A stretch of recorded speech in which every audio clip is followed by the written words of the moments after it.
Welcome back to CG शिक्षा मेडिन शास्त्र। जैसा कि हम लोग देख रहे हैं क्लास 11 फिजिक्स का लास्ट चैप्टर तरंग के माध्यम से। प्रीवियस वीडियो लेक्चर हम लोग तरंग के बेसिस पे देखे थे, जिसमें अप्रगामी तरंग तरंग के विशेषताएं के बेस पे देखे थे। अब उसका आगे का जो टॉपिक है उसको हम लोग इस वीडियो लेक्चर के माध्यम से क्लियर करेंगे भाई, ठीक है। तो दोनों सिरों से आलंबित तनी हुई डोरी के प्रसामान्य कंपन विधाएं किसके किसके बेसिस पे होता है, इस चीज़ को हम लोग यहाँ से जानते हैं इस वीडियो लेक्चर के माध्यम से भाई, ठीक है। तो दोनों सिरों से आलंबित तनी हुई डोरी के प्रसामान्य कंपन विधाएं, तो दोनों सिरों से आलंबित तनी हुई डोरी की प्रसामान्य कंपन विधाएं के बेसिस पे हम लोग इस चीज़ को देखेंगे कि दोनों सिरों से आलंबित तनी हुई डोरी की प्रसामान्य कंपन की विधाएं किसके किसके बेसिस पे होती है। जब किसी डोरी को दोनों सिरों से कसकर उसमें तनाव उत्पन्न किया जाता है तथा उसके मध्य बिंदु को लंबाई के लंबवत थोड़ा सा खींचकर छोड़ दिया जाता है, तो डोरी में अनुप्रस्थ तरंगे उत्पन्न हो जाती है तथा ये तरंगे सिरों से परावर्तित होती है। इस प्रकार आपतित तथा परावर्तित तरंगों में अध्यारोपण होता है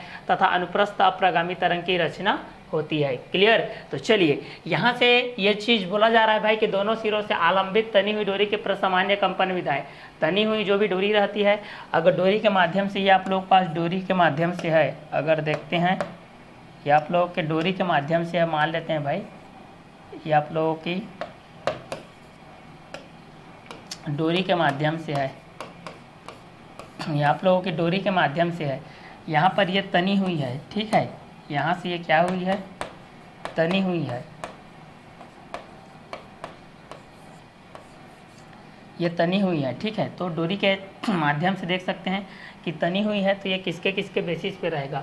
तो दोनों सिरों से आलंबित तनी हुई डोरी के प्रसामान्य कंपन विधाएं के बेसिस पे जान सकते हैं कि जब किसी डोरी को दोनों सिरों से कसकर उसमें तनाव उत्पन्न किया जाता है तथा उसके मध्य बिंदु को लंबाई के लंबवत थोड़ा सा खींचकर छोड़ दिया जाता है, तो डोरी में अनुप्रस्थ तरंगे उत्पन्न हो जाती है तथा ये तरंगे सिरों से परावर्तित होती है तथा इस प्रकार आपतित तथा परावर्तित तरंगों में अध्यारोपण होता है तथा अनुप्रस्थ अप्रगामी तरंग की रचना होती है। क्लियर। तो इसमें दोनों तरीके से ये क्या होती है, जो डोरी होती है वो तनी हुई होती है भाई, ठीक है, जकड़ी हुई रहती है, तनी हुई रहती है।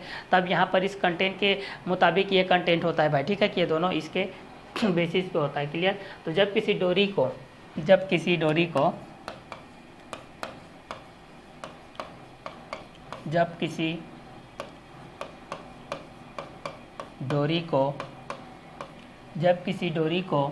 दोनों सिरों से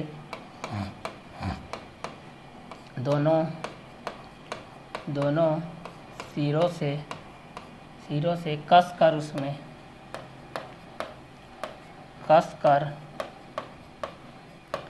उसमें तनाव उत्पन्न किया जाता है, तनाव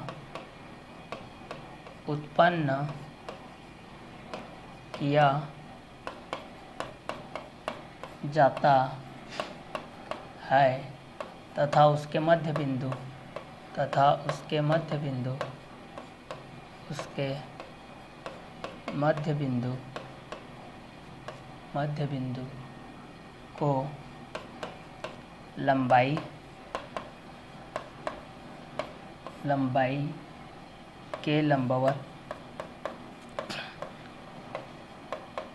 लंबाई के लंबवत थोड़ा सा खींचकर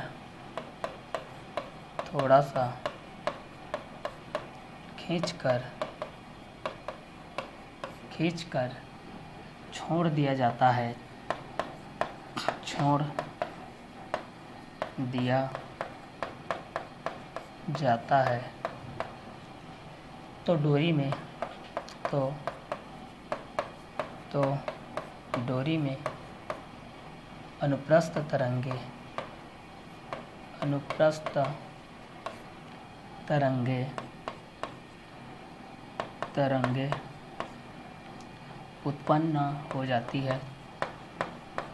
डोरी में अनुप्रस्थ तरंगे उत्पन्न हो जाती है तथा ये तरंगे सिरों से परावर्तित होती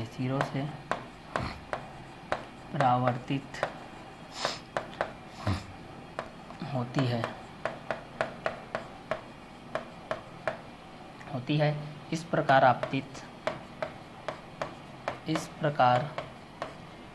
आपतित तथा परावर्तित तरंगे, इस प्रकार आपतित तथा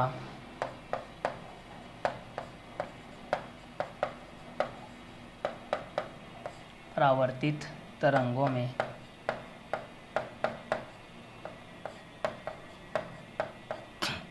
में अध्यारोपण होता है। अध्यारोपण होता है तथा अनुप्रस्थ अप्रगामी तरंगे, अनुप्रस्थ अप्रगामी तरंगे जो होती है, देखिए अनुप्रस्थ अप्रगामी तरंगे, अप्रगामी तरंग की रचना होती है। क्लियर? तो यहाँ से ये होता है भाई, ठीक है। तो दोनों सिरों से आलंबित तनी हुई डोरी की प्रसामान्य कंपन विधाओं के माध्यम से देखते हैं, ठीक है, कि दोनों सिरों से आलंबित तनी हुई डोरी की प्रसामान्य कंपन विधाएं के अंतर्गत देखते हैं। जब किसी डोरी को दोनों सिरों से कसकर उसमें तनाव उत्पन्न किया जाता है तथा उसके मध्य बिंदु को लंबाई के लंबवत थोड़ा सा खींचकर छोड़ दिया जाता है तो डोरी में अनुप्रस्थ तरंगे उत्पन्न हो जाती है। क्या उत्पन्न हो जाती है? अनुप्रस्थ तरंगे उत्पन्न हो जाती है भाई, ठीक है। तो इस कंटेंट के अकॉर्डिंग में भी हम लोग इस चीज़ को जान सकते हैं भाई कि ये किसके किसके बेसिस पे रहेगा और किस किस क्वेश्चन के अकॉर्डिंग में भी रहेगा, ठीक है। तो इस क्वेश्चन के माध्यम से भी हम लोग इस चीज़ को आसानी से क्या कर सकते हैं भाई, क्लियर कर सकते हैं। क्लियर? तो जब किसी डोरी को दोनों सिरों से कसकर उसमें तनाव उत्पन्न किया जाता है तथा उसके मध्य बिंदु को लंबाई के लंबवत थोड़ा सा खींचकर छोड़ दिया जाता है तो डोरी में अनुप्रस्थ तरंगे उत्पन्न हो जाती है तथा ये तरंगे सिरों से परावर्तित होती है तथा इस प्रकार आपतित तथा परावर्तित तरंगों में अध्यारोपण होता है तथा अनुप्रस्थ अप्रगामी तरंग की रचना होती है। तो जब किसी डोरी को दोनों सिरों से कसकर उसमें तनाव उत्पन्न किया जाता है तथा उसके मध्य बिंदु को लंबाई के लंबवत थोड़ा सा खींचकर छोड़ दिया जाता है तो डोरी में अनुप्रस्थ तरंगे उत्पन्न हो जाती है तथा ये तरंगे सिरों से परावर्तित होती है तथा इस प्रकार आपतित तथा परावर्तित तरंगों में अध्यारोपण होता है तथा अनुप्रस्थ अप्रगामी तरंग की रचना होती है। तो दोनों सिरों से आलंबित तनी हुई डोरी की प्रसामान्य कंपन विधाएं के अंतर्गत हम लोग जब इस चीज़ को देखते हैं भाई कि जब किसी डोरी को दोनों सिरों से कसकर उसमें तनाव उत्पन्न किया जाता है तथा उसके मध्य बिंदु को लंबाई के लंबवत थोड़ा सा खींचकर छोड़ दिया जाता है तो डोरी में अनुप्रस्थ तरंगे उत्पन्न हो जाती है तथा ये तरंगे सिरों से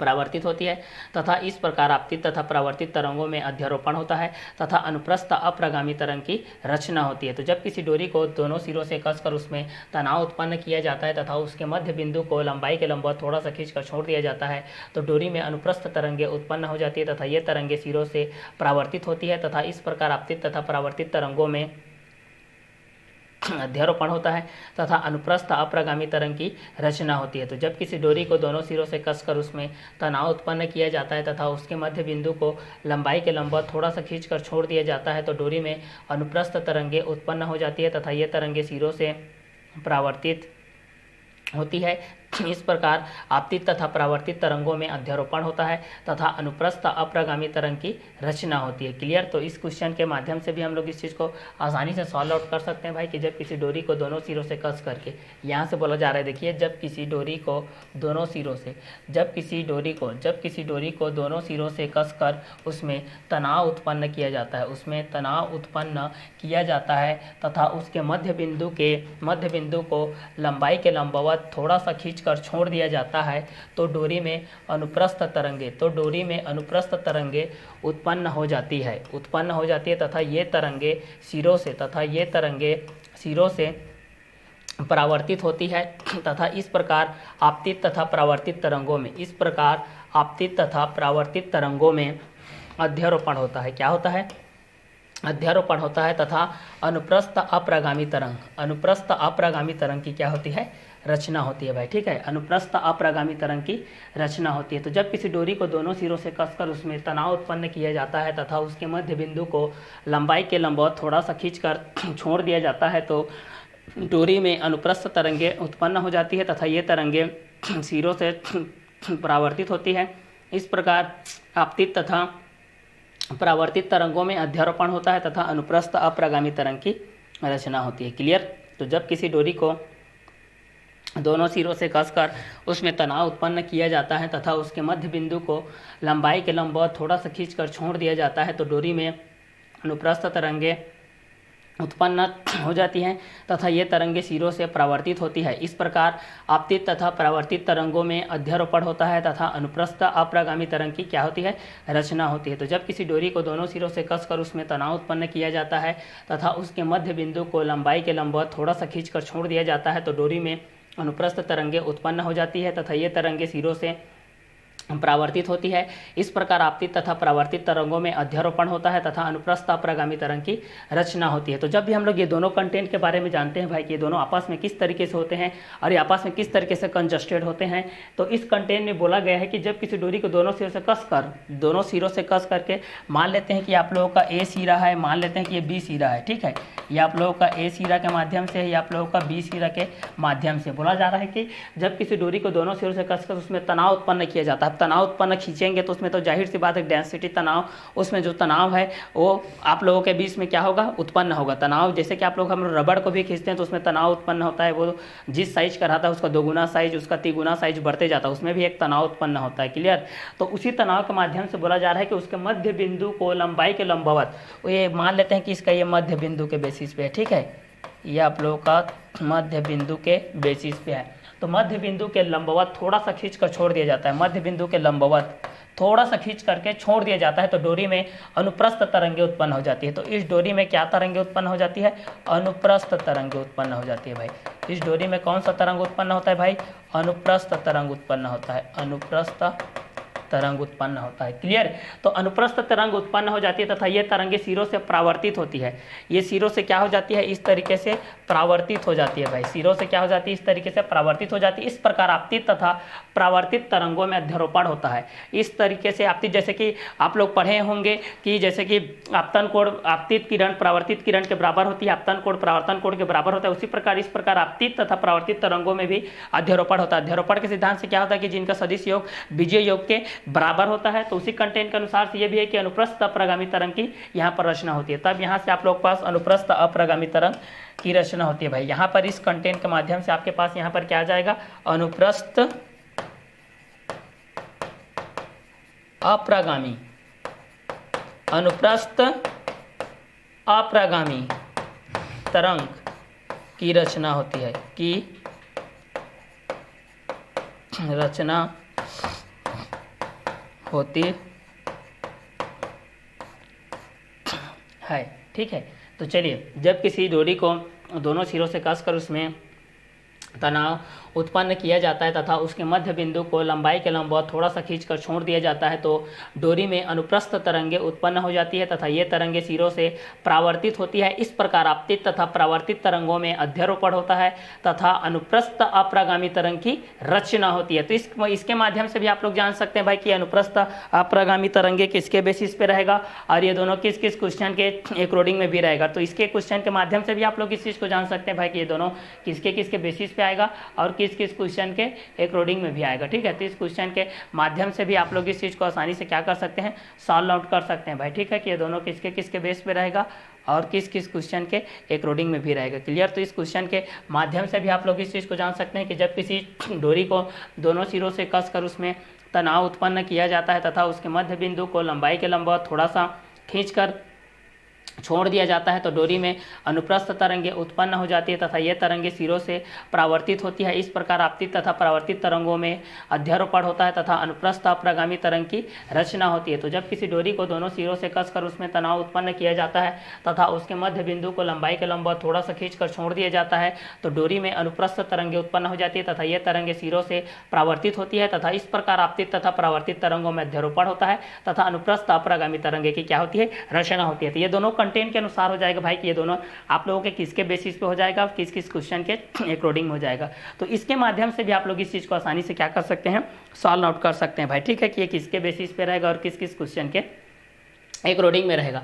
तो तनाव के माध्यम से भी आप लोग इस चीज़ को जान सकते हैं भी कि यहाँ पर दोनों सिरों के डोरियों पर आलंबित तनाव किसके बेसिस पे रहेगा और ये दोनों किस किस चीज़ से कंट्रास्टेड रहेगा। क्लियर। तो इस क्वेश्चन के माध्यम से भी आप लोग इस चीज़ को जान सकते हैं कि दोनों सिरों से आलंबित तनी हुई डोरी की प्रसामान्य कंपन विधाएं। प्रसामान्य कंपन, जैसे प्रसामान्य आप लोगों के पास होता है जैसे सामान्य विधियाँ होती है, उसी प्रकार यहाँ पर प्रसामान्य विधियाँ तो कंपन होती है, क्योंकि यहाँ पर आवर्त के साथ साथ आवर्त काल है, आयाम है, कला है, मॉडुलन के बेसिस पे, आयाम मॉडुलन, वी मॉडुलन के बेसिस पे आप लोग पढ़े थे।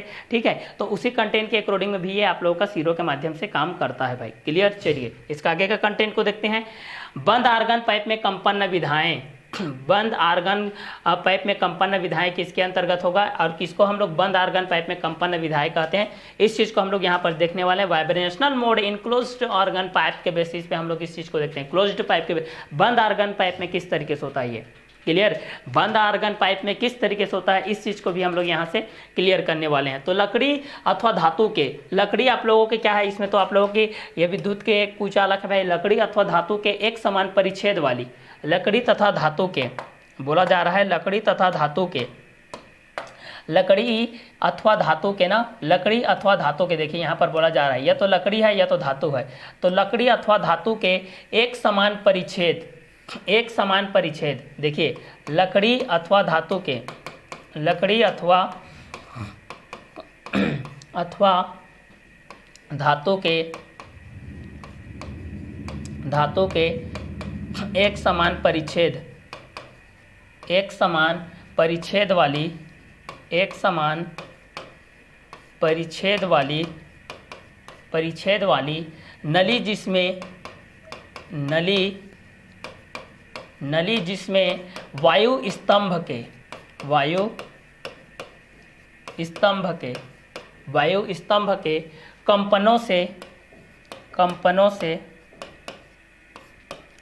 कंपनों से ध्वनि उत्पन्न की जाती है, ध्वनि उत्पन्न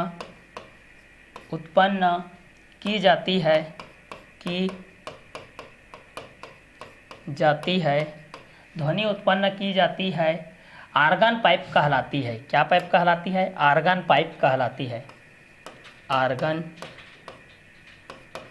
आर्गन पाइप, पाइप, पाइप कहलाती है। यदि आर्गन पाइप का एक सिरा बंद हो, यदि आर्गन पाइप का, यदि आर्गन पाइप का, यदि आर्गन पाइप का एक सिरा बंद हो, एक सिरा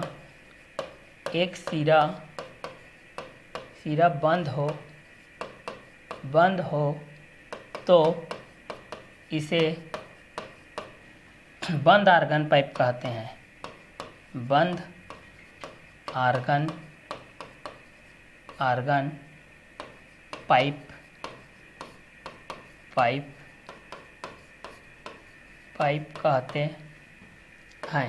क्लियर। तो चलिए यहाँ से देखते हैं भाई, लकड़ी अथवा धातु के एक समान परिच्छेद वाली नली जिसमें वायु स्तंभ के कंपनों से ध्वनि उत्पन्न की जाती है, आर्गन पाइप कहलाती है। यदि आर्गन पाइप का एक सिरा बंद हो तो इसे बंद आर्गन पाइप कहते हैं। अब जाहिर सी बात है कि कोई क्लोज रहेगा तो उसको बंद तो बोलेंगे ही, ठीक है। ओपन रहेगा तो हम लोग उसको खुला आर्गन के माध्यम से बोल सकते हैं, लेकिन बंद है तो यहाँ पर इसको तो क्लोज के माध्यम से ही देखेंगे। क्लियर। तो इसी चीज़ को बोला जा रहा है कि लकड़ी अथवा धातु के एक समान परिच्छेद वाली, कोई लकड़ी अथवा धातु के, मान लेते हैं कि लकड़ी के माध्यम से ये है आप लोग पास क्लोज है, यहाँ से ये भी क्लोज है, यहाँ से ये लकड़ी के माध्यम से है, और मान लेते हैं कि ये कोई धातु के माध्यम से है, ठीक है, मेटल के माध्यम से है।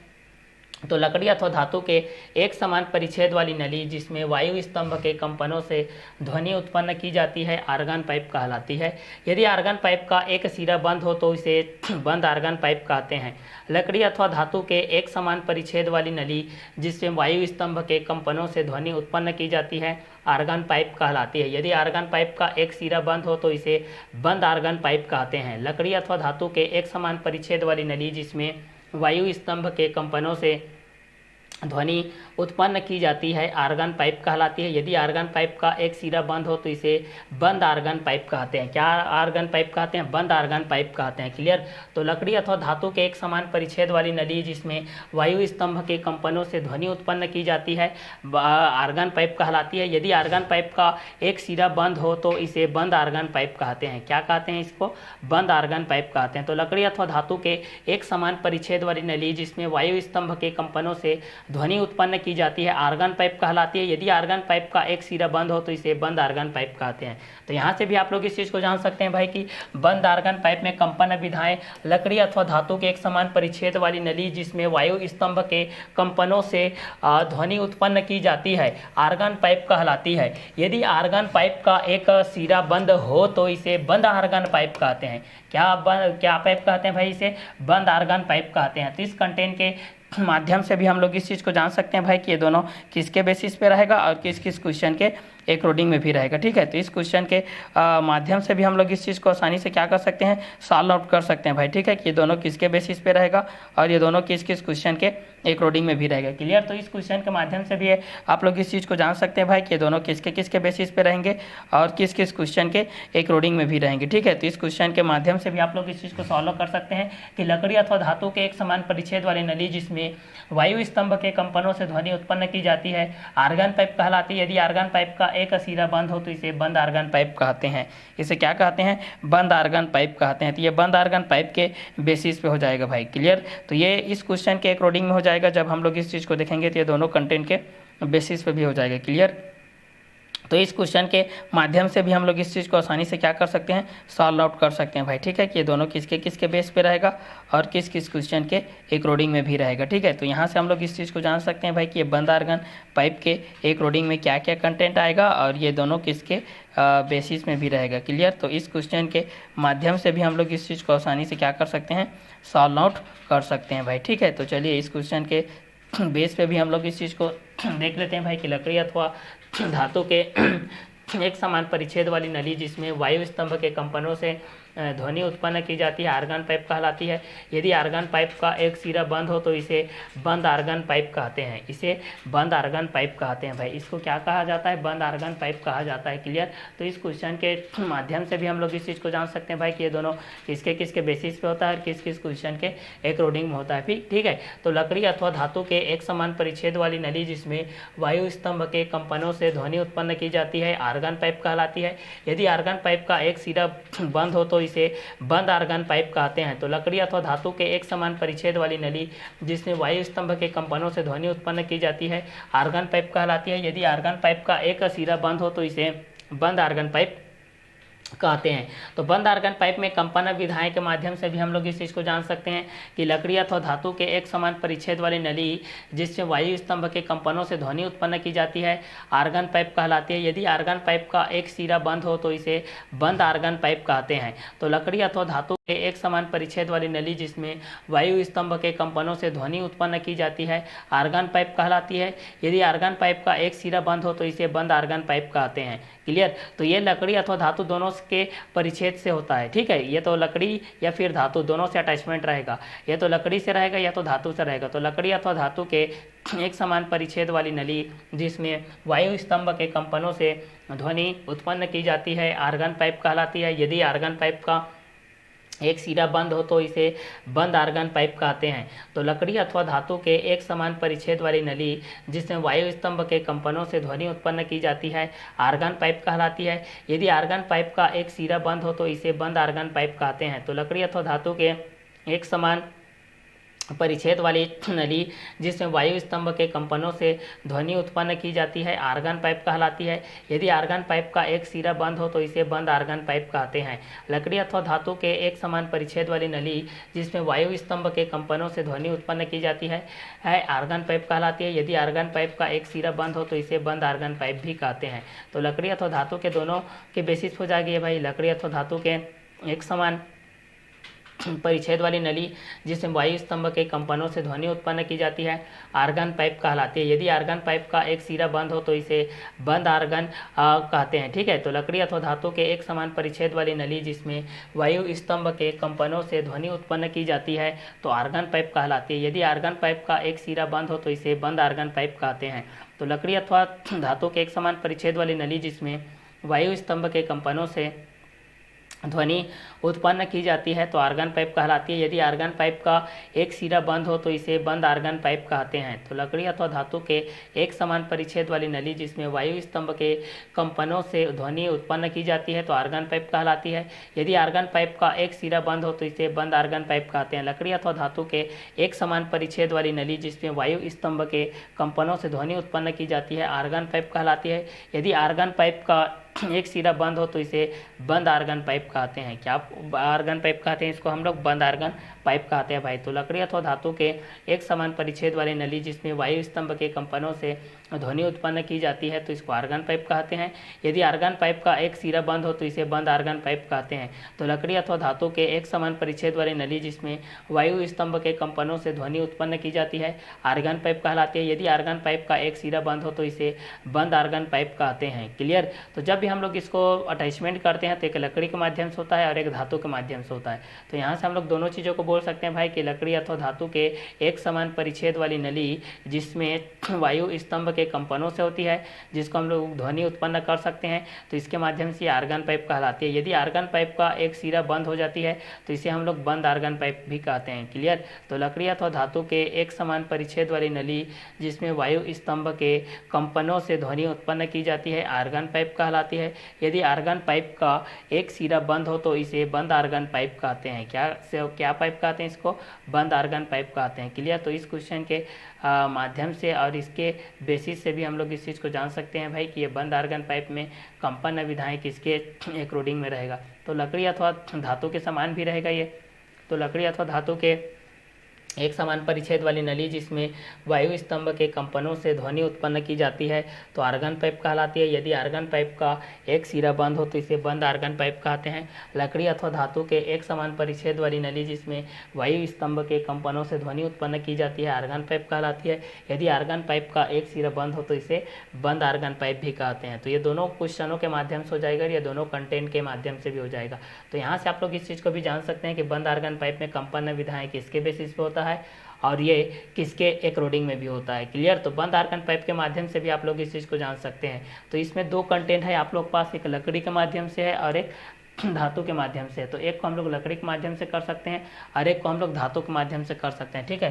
तो लकड़ी और धातु के माध्यम से भी हम लोग इस दोनों कंटेंटों को क्या कर सकते हैं भाई, बढ़ा सकते हैं कि एक लकड़ी के माध्यम से क्या होगा और एक धातु के माध्यम से क्या होगा। क्लियर? तो इस क्वेश्चन के बेस पे भी आप लोग इस चीज़ को आसानी से क्या कर सकते हैं, क्लियर कर सकते हैं भाई। ठीक है? कि एक लकड़ी के माध्यम से क्या क्या कंटेंट होगा और एक धातु के माध्यम से क्या क्या कंटेंट होगा। तो लकड़ी अथवा धातु के एक समान परिच्छेद वाली नली जिसमें वायु स्तंभ के कंपनों से ध्वनि उत्पन्न की जाती है आर्गन पाइप कहलाती है। यदि आर्गन पाइप का एक सिरा बंद हो तो इसे बंद आर्गन पाइप कहते हैं। तो लकड़ी अथवा धातु के एक समान परिच्छेद वाली नली जिसमें वायु स्तंभ के कंपनों से ध्वनि उत्पन्न की जाती है आर्गन पाइप कहलाती है। यदि आर्गन पाइप का एक सिरा बंद हो तो इसे बंद आर्गन पाइप कहते हैं। तो लकड़ी के माध्यम से भी इस चीज़ को जान सकते हैं आप लोग और धातु के माध्यम से भी जान सकते हैं। लकड़ी अथवा धातु के एक समान परिच्छेद वाली नली जिसमें वायु स्तंभ के कंपनों से ध्वनि उत्पन्न की जाती है आर्गन पाइप कहलाती है। यदि आर्गन पाइप का एक सिरा बंद हो तो इसे बंद आर्गन पाइप कहते हैं। इसे क्या कहते हैं? बंद आर्गन पाइप के माध्यम से जानते हैं। तो लकड़ी अथवा धातु के एक समान परिच्छेद वाली नली जिसमें वायु स्तंभ के कंपनों से ध्वनि उत्पन्न की जाती है आर्गन पाइप कहलाती है। यदि आर्गन पाइप का एक सिरा बंद हो तो इसे बंद आर्गन पाइप कहते हैं। तो यहाँ पर आर्गन के बेसिस में यहाँ पर एक खुली प्रकृति के माध्यम से हो सकता है, एक बंद के माध्यम से हो सकता है, एक ओपन के माध्यम से हो सकता है, एक आप लोगों का क्लोज के माध्यम से भी हो सकता है। क्लियर? तो इस क्वेश्चन के माध्यम से भी आप लोग इस चीज़ को जान सकते हैं कि ये दोनों किसके बेसिस पे भी रहेंगे। क्लियर? खुले आर्गन पाइप में कंपन विधाएं को आप लोग हम लोग इस चीज़ को देख लेते हैं। खुले आर्गन में कंपन विधाएं किसके बेसिस पे होता है, ये देखिए। खुले आर्गन में कंपन विधाएं, जब कोई आर्गन पाइप दोनों ओर से खुली हो तो इस प्रकार के आर्गन पाइप को खुला आर्गन पाइप कहते हैं। खुला आर्गन पाइप कहते हैं। क्लियर? यहाँ पर बोला जा रहा है, देखिए, जब कोई आर्गन पाइप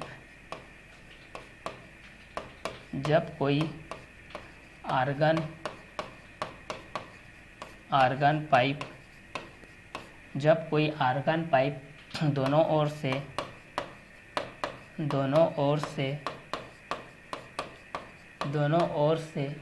खुली हो तो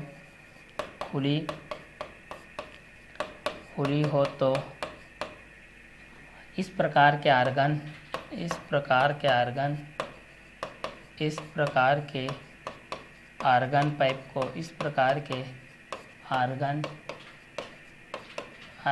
पाइप को खुला आर्गन पाइप कहते हैं।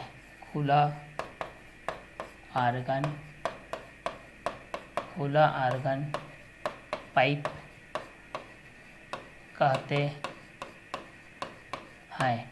जब खुले आर्गन पाइप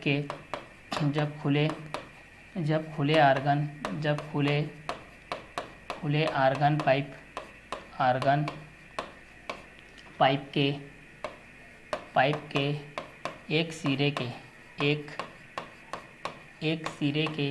पास किसी ध्वनि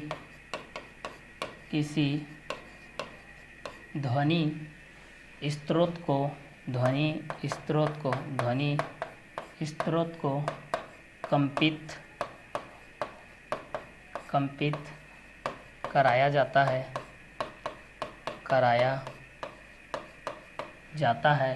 तो उसके अंदर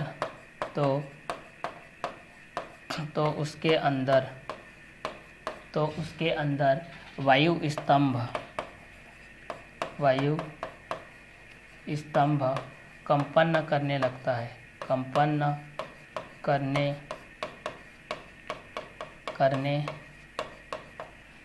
है तथा संपीड़न व विरलन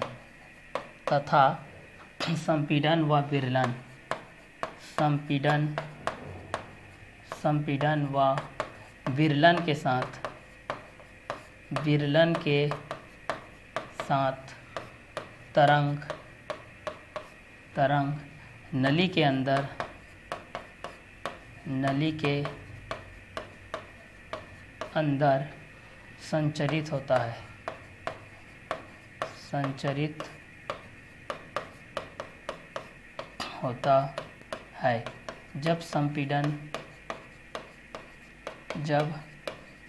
जब संपीड़न दूसरे खुले सिरे पर पहुंचता है तो बाहर कम दाब होने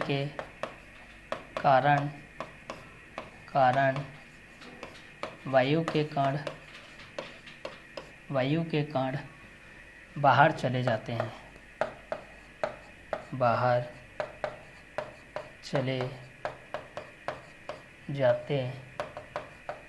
हैं।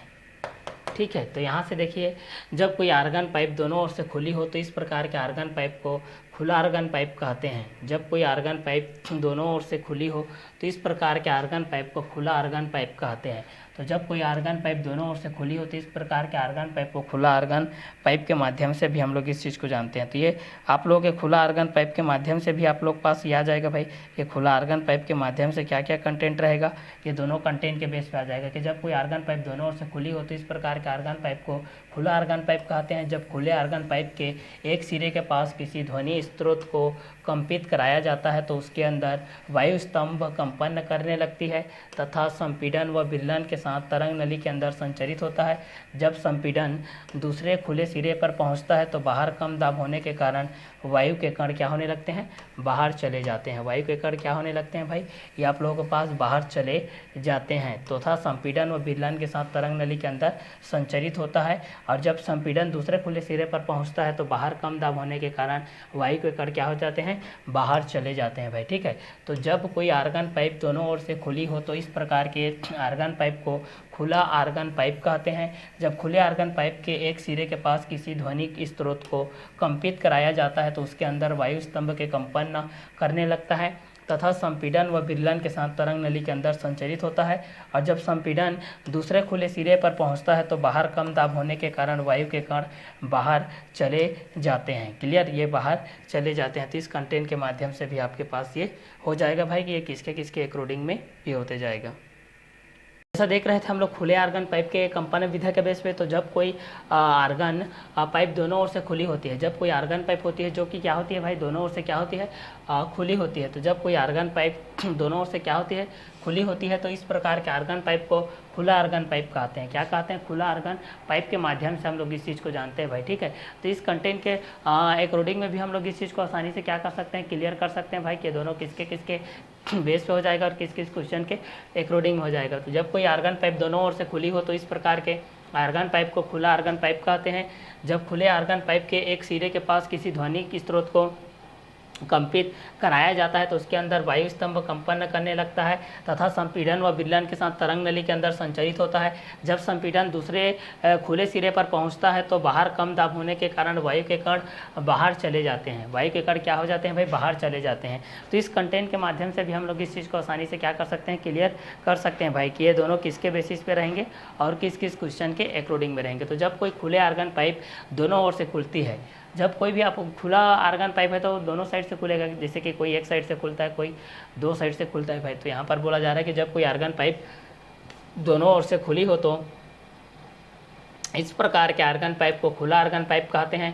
जब खुले आर्गन पाइप के एक सिरे के पास किसी ध्वनि स्रोत को कंपित कराया जाता है तो उसके अंदर वायु स्तंभ कंपन करने लगता है तथा संपीड़न व विलयन के साथ तरंग नली के अंदर संचरित होता है। जब संपीड़न दूसरे खुले सिरे पर पहुंचता है तो बाहर कम दाब होने के कारण वायु के कण बाहर चले जाते हैं। तो जब कोई आर्गन पाइप दोनों ओर से खुली हो तो इस प्रकार के आर्गन पाइप को खुला आर्गन पाइप कहते हैं। जब खुले आर्गन पाइप के एक सिरे के पास किसी ध्वनि स्रोत को कंपित कराया जाता है तो उसके अंदर वायु स्तंभ कंपन करने लगता है तथा संपीड़न व विलयन के साथ तरंग नली के अंदर संचरित होता है। जब संपीड़न दूसरे खुले सिरे पर पहुंचता है तो बाहर कम दाब होने के कारण वायु के कण बाहर चले जाते हैं। तो जब कोई आर्गन पाइप दोनों ओर से खुली हो तो इस प्रकार के आर्गन पाइप को खुला आर्गन पाइप कहते हैं। जब खुले आर्गन पाइप के एक सिरे के पास किसी ध्वनि स्रोत को कंपित कराया जाता है तो उसके अंदर वायु स्तंभ कंपन करने लगता है तथा संपीड़न व विलयन के साथ तरंग नली के अंदर संचरित होता है। जब संपीड़न दूसरे खुले सिरे पर पहुँचता है तो बाहर कम दाब होने के कारण वायु के कण बाहर चले जाते हैं। तो यहाँ से आप लोग पास जो वायु के कण रहेंगे वो कहाँ चले जाएंगे भाई, बाहर चले जाएंगे। तो इस कंटेंट के माध्यम से आप लोग इस चीज़ को जान सकते हैं कि जब कोई आर्गन पाइप दोनों ओर से खुली हो तो इस प्रकार के आर्गन पाइप को खुला आर्गन पाइप कहते हैं। जब खुले आर्गन पाइप के एक सिरे के पास किसी ध्वनि स्रोत को कंपित कराया जाता है तो उसके अंदर वायु स्तंभ कंपन करने लगता है तथा संपीड़न व विलयन के साथ तरंग नली के अंदर संचरित होता है। जब संपीड़न दूसरे खुले सिरे पर पहुंचता है तो बाहर कम दाब होने के कारण वायु के कण बाहर चले जाते हैं। तो खुले आर्गन पाइप के कंपन विधाएं के माध्यम से भी आप लोग इस चीज़ को जान सकते हैं। अब दोनों में अंतर देखते हैं भाई, प्रगामी तरंगे और अप्रगामी तरंगे में अंतर को हम लोग देखते हैं यहाँ से।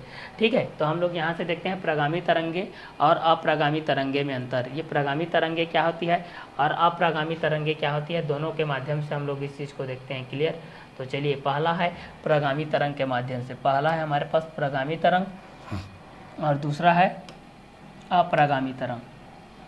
तो पहला प्रगामी तरंग के माध्यम से देखेंगे, दूसरे को अप्रगामी तरंग के माध्यम से देखेंगे। क्लियर कि प्रगामी तरंगे क्या होती है और अप्रगामी तरंगे क्या होती है, इन दोनों के माध्यम से भी हम लोग इस चीज़ को देख लेते हैं। क्लियर कि प्रगामी तरंगे क्या होती है और अप्रगामी तरंगे क्या होती है। क्लियर, तो प्रगामी तरंग के माध्यम से जान सकते हैं और अप्रगामी तरंग के माध्यम से जान सकते हैं कि भाई ये दोनों किसके किसके बेस पे है और ये दोनों किस किस क्वेश्चन के अकॉर्डिंग में भी है। क्लियर, तो चलिए यहाँ से हम लोग इस चीज़ को देख लेते हैं। ये तरंगे माध्यम में एक निश्चित वेग से आगे बढ़ती हैं। जो प्रगामी तरंगे होती है भाई, जो प्रगामी तरंगे होती है किसके माध्यम से देख रहे हैं, प्रगामी तरंगे के माध्यम से देख रहे हैं हम लोग। किसके माध्यम से देख रहे हैं, प्रगामी तरंगे के माध्यम से देख रहे हैं। ये तरंगे माध्यम में एक निश्चित वेग से आगे बढ़ती है। अलग अलग माध्यम में इनका वेग अलग अलग होता है। तो प्रगामी तरंग के माध्यम से देखते हैं, ये तरंगे माध्यम में एक निश्चित वेग से आगे बढ़ती है। अलग अलग माध्यम में इनका वेग अलग अलग होता है। ये तरंगे माध्यम में एक निश्चित वेग से आगे बढ़ती है, अलग अलग माध्यम में इनका वेग अलग अलग होता है। तो ये तरंगे माध्यम में एक निश्चित वेग से आगे बढ़ती है, अलग अलग माध्यम में इनका वेग अलग अलग होता है। तो प्रगामी तरंग के माध्यम से देखते हैं कि ये तरंगे माध्यम में एक निश्चित वेग से आगे बढ़ती है, अलग अलग माध्यम में इनका वेग अलग अलग होता है। अप्रगामी तरंगे, ये तरंगे माध्यम में दो परिसीमाओं के मध्य अपने स्थान पर स्थिर रहते हैं। तो प्रगामी तरंग और अप्रगामी तरंग दोनों के माध्यम से हम लोग इस चीज़ को देख रहे हैं। किसके माध्यम से देख रहे हैं भाई? एक प्रगामी तरंग के माध्यम से होता है, एक अप्रगामी तरंग के माध्यम से होता है। क्लियर? तो एक को हम लोग प्रगामी तरंग के माध्यम से क्लियर करेंगे और एक को हम लोग अप्रगामी तरंग के माध्यम से क्लियर करेंगे। तो प्रगामी तरंगे और अप्रगामी तरंगे। क्लियर?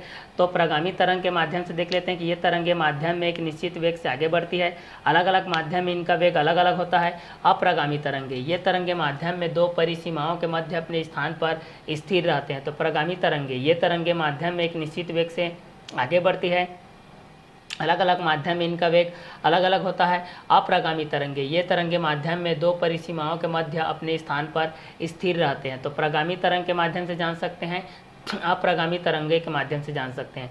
तो प्रगामी तरंग के माध्यम से हम लोग इस चीज़ को जान सकते हैं कि ये तरंगे माध्यम में एक निश्चित वेग से आगे बढ़ती है, जबकि अप्रगामी तरंगे, ये तरंगे माध्यम में दो परिसीमाओं के मध्य अपने स्थान पर स्थिर रहते हैं। तो प्रगामी तरंग के माध्यम से जान सकते हैं, अप्रगामी तरंगे के माध्यम से जान सकते हैं कि ये तरंगे माध्यम में एक निश्चित वेग से आगे बढ़ती है, अलग अलग माध्यम में इनका वेग अलग अलग होता है। अप्रगामी तरंगे, ये तरंगे माध्यम में दो परिसीमाओं के मध्य अपने स्थान पर स्थिर रहते हैं। तो प्रगामी तरंग के माध्यम से जान सकते हैं और अप्रगामी तरंग के माध्यम से जान सकते हैं कि प्रगामी तरंगे क्या होती है और अप्रगामी तरंगे क्या होती है भाई। क्लियर? तो दोनों कंटेंट के एक रोडिंग में भी हम लोग इस चीज़ को जान सकते हैं कि ये दोनों किसके बेस पे रहेगा और किस किस क्वेश्चन के एक रोडिंग में भी रहेगा। तो प्रगामी तरंग के माध्यम से जान सकते हैं और अप्रगामी तरंग के माध्यम से जान सकते हैं कि प्रगामी किसके बेसिस पे होता है और अप्रगामी किसके एक रोडिंग में होता है। क्लियर? तो प्रगामी तरंग के माध्यम से कि ये तरंगे माध्यम में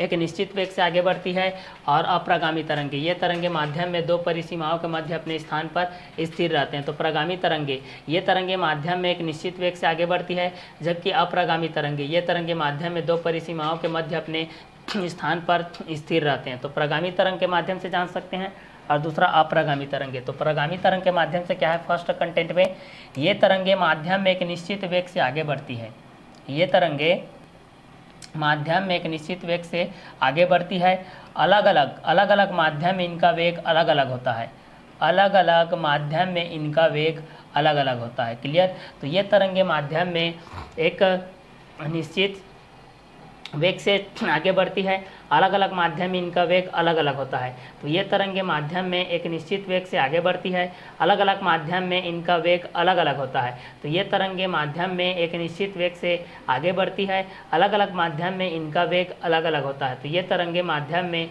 एक निश्चित वेग से आगे बढ़ती है, अलग अलग माध्यम में इनका वेग अलग अलग होता है। दूसरा अप्रगामी तरंगे, ये तरंगे माध्यम में दो परिसीमाओं के मध्य अपने स्थान पर स्थिर रहते हैं। तो ये तरंगे माध्यम में दो परिसीमाओं के मध्य अपने स्थान पर क्या रहते हैं? स्थिर रहते हैं। अपने स्थान पर क्या रहते हैं? स्थिर रहते हैं। तो प्रगामी तरंगे के माध्यम से जान सकते हैं और अप्रगामी तरंगे के माध्यम से जान सकते हैं। तो प्रगामी तरंग के माध्यम से क्या हो जाएगा? ये तरंगे माध्यम में एक निश्चित वेग से आगे बढ़ती है और अप्रगामी तरंगे, ये तरंगे माध्यम में दो परिसीमाओं के मध्य अपने स्थान पर स्थिर रहते हैं। तो प्रगामी तरंग के माध्यम से जान सकते हैं और अप्रगामी तरंग के माध्यम से जान सकते हैं। तो प्रगामी तरंगे के माध्यम से हो जाएगा कि ये तरंगे माध्यम में एक निश्चित वेग से आगे बढ़ती है और अप्रगामी तरंगे, ये तरंगे माध्यम में दो परिसीमाओं के मध्य अपने स्थान पर स्थिर रहते हैं। प्रगामी तरंगे, ये तरंगे माध्यम में एक निश्चित वेग से आगे बढ़ती है तथा अलग अलग माध्यम में इनका वेग अलग अलग होता है, जबकि अप्रगामी तरंगे, ये तरंगे माध्यम में दो परिसीमाओं के मध्य अपने स्थान पर स्थिर रहते हैं। तो एक प्रगामी तरंग के माध्यम से होता है, एक अप्रगामी तरंग के माध्यम से होता है। एक प्रगामी तरंगों के माध्यम से होता है, एक अप्रगामी तरंगों के माध्यम से होता है भाई। ठीक है कि ये दोनों किसके किसके बेस पे रहेंगे और किस किस क्वेश्चन के एकॉर्डिंग में भी रहेंगे। ठीक है, तो इस क्वेश्चन के माध्यम से भी हम लोग इस चीज़ को जान सकते हैं भाई कि प्रगामी तरंगे के माध्यम से क्या होता है, अप्रगामी तरंगे के माध्यम से भी क्या होता है। तो प्रगामी तरंग के माध्यम से भी आप लोग इस चीज़ को क्लियर कर सकते हैं और अप्रगामी तरंग के माध्यम से भी आप लोग इस चीज़ को क्लियर कर सकते हैं भाई। ठीक है, तो ये दोनों कंटेंट के एक रोडिंग में भी आप लोग इस चीज़ को क्लियर कर सकते हैं भाई कि प्रगामी के बेसिस पे क्या होता है और अप्रगामी के बेसिस पे भी क्या होगा। क्लियर।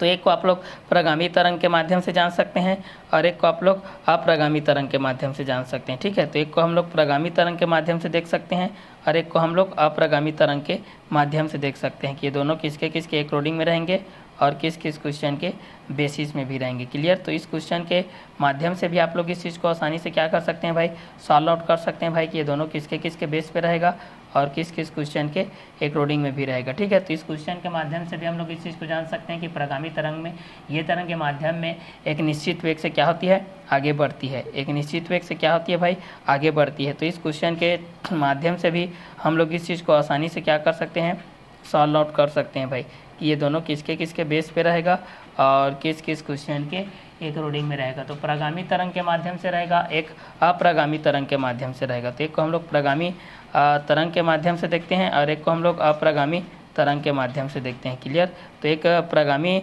तरंग के माध्यम से हमारे पास हो जाएगा और एक आप लोगों के पास अप्रगामी तरंग के माध्यम से हो जाएगा। क्लियर। तो एक को प्रगामी तरंग के माध्यम से आप लोग जान सकते हैं और एक को आप लोग अप्रगामी तरंग के माध्यम से जान सकते हैं। क्लियर। तो ये दोनों क्वेश्चन के बेसिस पे भी आप लोग इस चीज़ को आसानी से क्या कर सकते हैं, क्लियर कर सकते हैं भाई कि ये दोनों किसके किसके बेसिस पे रहेगा और किस किस क्वेश्चन के एक रोडिंग में भी रहेगा। ठीक है, तो इस क्वेश्चन के माध्यम से भी आप लोग इस चीज़ को आसानी से क्या कर सकते हैं, सॉल्व आउट कर सकते हैं भाई। ठीक है, कि ये दोनों किसके किसके बेस पे रहेगा और किस किस क्वेश्चन के एक रोडिंग में भी रहेगा। ठीक है, तो इन दोनों के बेसिस पे भी हम लोग इस चीज़ को आसानी से क्या कर सकते हैं, सॉल्व आउट कर सकते हैं भाई। ठीक है, कि ये दोनों किसके एक रोडिंग में रहेंगे और किस किस क्वेश्चन के बेसिस में भी रहेंगे। क्लियर। तो इस क्वेश्चन के माध्यम से भी आप लोग इस चीज़ को आसानी से क्या कर सकते हैं, सॉल्व आउट कर सकते हैं भाई। ठीक है, चलिए कि ये दोनों किसके एक रोडिंग में रहेंगे और किस किस क्वेश्चन के बेसिस में भी रहेंगे। तो यहाँ से भी आप लोग इस चीज़ को आसानी से क्या कर सकते हैं, सॉल्व आउट कर सकते हैं भाई कि ये दोनों किसके बेस पे रहेंगे और किस किस क्वेश्चन के एक रोडिंग में भी रहेंगे। तो ये तरंग के माध्यम में एक निश्चित वेग से आगे बढ़ती है, जबकि अप्रगामी तरंग के माध्यम से देखते हैं भाई, तो अप्रगामी तरंग के माध्यम से देखेंगे तो हमारे पास ये अलग अलग कंटेंट के एक रोडिंग में आएगा भाई। ये दोनों के बेसिस पे जब हम लोग इस चीज़ को देखते हैं तो हमारे पास ये अलग अलग कंटेंट के एक रोडिंग में आता है। क्लियर। तो इस क्वेश्चन के माध्यम से भी हम लोग इस चीज़ को जान सकते हैं भाई कि प्रगामी तरंगे के माध्यम से क्या होता है, अप्रगामी तरंगे के माध्यम से क्या होता है। ये तरंगे माध्यम में एक निश्चित वेग से आगे बढ़ती है, जबकि अप्रगामी तरंग के माध्यम से देखेंगे तो हमारे पास अलग कंटेंट आएगा। क्लियर। कि ये दोनों किसके किसके बेसिस पे रहेगा और किस किस क्वेश्चन के एक रोडिंग में भी रहेगा। ठीक है, तो इस क्वेश्चन के माध्यम से भी हम लोग इस चीज़ को आसानी से क्या कर सकते हैं, सॉल्व आउट कर सकते हैं भाई। ठीक है, कि ये दोनों किसके बेसिस पे रहेगा और किस किस क्वेश्चन के एक रोडिंग में रहेगा। तो प्रगामी तरंग के माध्यम से हमारे पास कंटेंट आता है और अप्रगामी तरंगे के माध्यम से आता है। तो एक को हम लोग प्रगामी तरंग के माध्यम से देख लेंगे और एक को हम लोग अप्रगामी तरंग के माध्यम से देख लेंगे। क्लियर। तो एक को हम लोग इस क्वेश्चन के माध्यम से भी देख सकते हैं भाई कि ये दोनों किसके किसके बेसिस पे रहेगा और किस किस क्वेश्चन के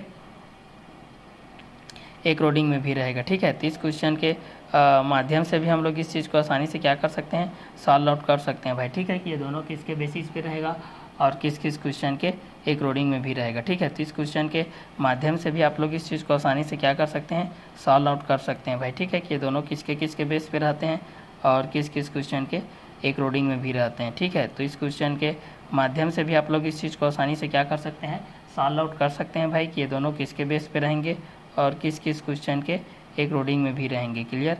तो इस क्वेश्चन के माध्यम से भी आप लोग इस चीज़ को आसानी से क्या कर सकते हैं, सॉल्व आउट कर सकते हैं भाई कि ये दोनों किसके किसके बेस पे रहेंगे और किस किस क्वेश्चन के एक रोडिंग में भी रहेंगे। ठीक है, तो इस क्वेश्चन के माध्यम से भी आप लोग इस चीज़ को आसानी से क्या कर सकते हैं, सॉल्व आउट कर सकते हैं। तो यहाँ पर ये तरंगे माध्यम में एक निश्चित वेग से आगे बढ़ती है, जबकि अप्रगामी तरंगे ये तरंगे माध्यम में दो परिसीमाओं के मध्य अपने स्थान पर स्थिर होकर के बढ़ती है। तो इस क्वेश्चन के माध्यम से भी आप लोग इस चीज़ को आसानी से क्या कर सकते हैं भाई, क्लियर कर सकते हैं कि ये दोनों के बेसिस पे होगा कि अलग अलग कंटेंट के एक रोडिंग में होगा। तो ये दोनों कंटेंट के एक रोडिंग में भी हम लोग इस चीज़ को जान सकते हैं कि ये दोनों के बेसिस पे क्या क्या कंटेंट रहेंगे और ये दोनों किसके किसके बेस पे रहेगा और ये दोनों किसके एक रोडिंग में भी रहेगा। क्लियर। तो इस क्वेश्चन के माध्यम से भी आप लोग इस चीज़ को आसानी से क्या कर सकते हैं, सॉल्व आउट कर सकते हैं भाई। ठीक है, कि ये दोनों किसके बेस पे रहेंगे और किस किस क्वेश्चन के एक रोडिंग में भी रहेंगे। ठीक है, तो इस क्वेश्चन के माध्यम से भी आप लोग इस चीज़ को आसानी से क्या कर सकते हैं, सॉल्व आउट कर सकते हैं कि ये तरंगे माध्यम एक निश्चित वेग से आगे बढ़ती है, जबकि ये तरंगे माध्यम में दो परिसीमाओं के मध्य बढ़ती है। तो इस क्वेश्चन के माध्यम से भी आप लोग इस चीज़ को आसानी से क्या कर सकते हैं, सॉल्व आउट कर सकते हैं भाई, कि दोनों किसके बेसिस पे रहेंगे और किस किस क्वेश्चन के एक रोडिंग में भी रहेंगे। ठीक है, तो इस क्वेश्चन के माध्यम से भी आप लोग इस चीज़ को आसानी से क्या कर सकते हैं, सॉल्व आउट कर सकते हैं भाई। ठीक है, कि ये दोनों किसके बेस पे रहेंगे और किस किस क्वेश्चन के एक रोडिंग में भी रहेंगे। ठीक है, तो इस क्वेश्चन के माध्यम से भी आप लोग इस चीज़ को आसानी से सॉल्व आउट कर सकते हो भाई। ठीक है, कि ये दोनों किसके बेस पे रहेंगे और किस किस क्वेश्चन के एक रोडिंग में भी रहेंगे। ठीक है, तो इस क्वेश्चन के माध्यम से भी आप लोग इस चीज़ को आसानी से क्या कर सकते हैं, सॉल्व आउट कर सकते हैं भाई।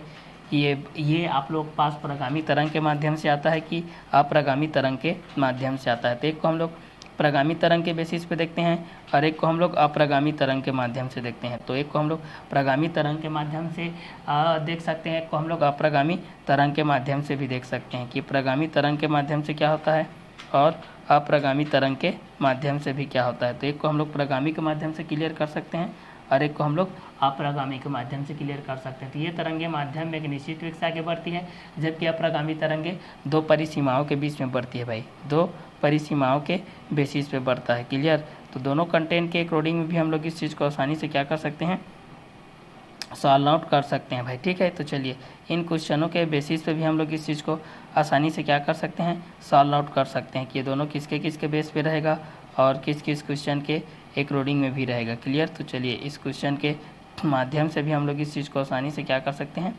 सॉल्व आउट कर सकते हैं कि ये आप लोगों का प्रगामी के बेस पे रहेगा कि अप्रगामी के बेस पे रहेगा।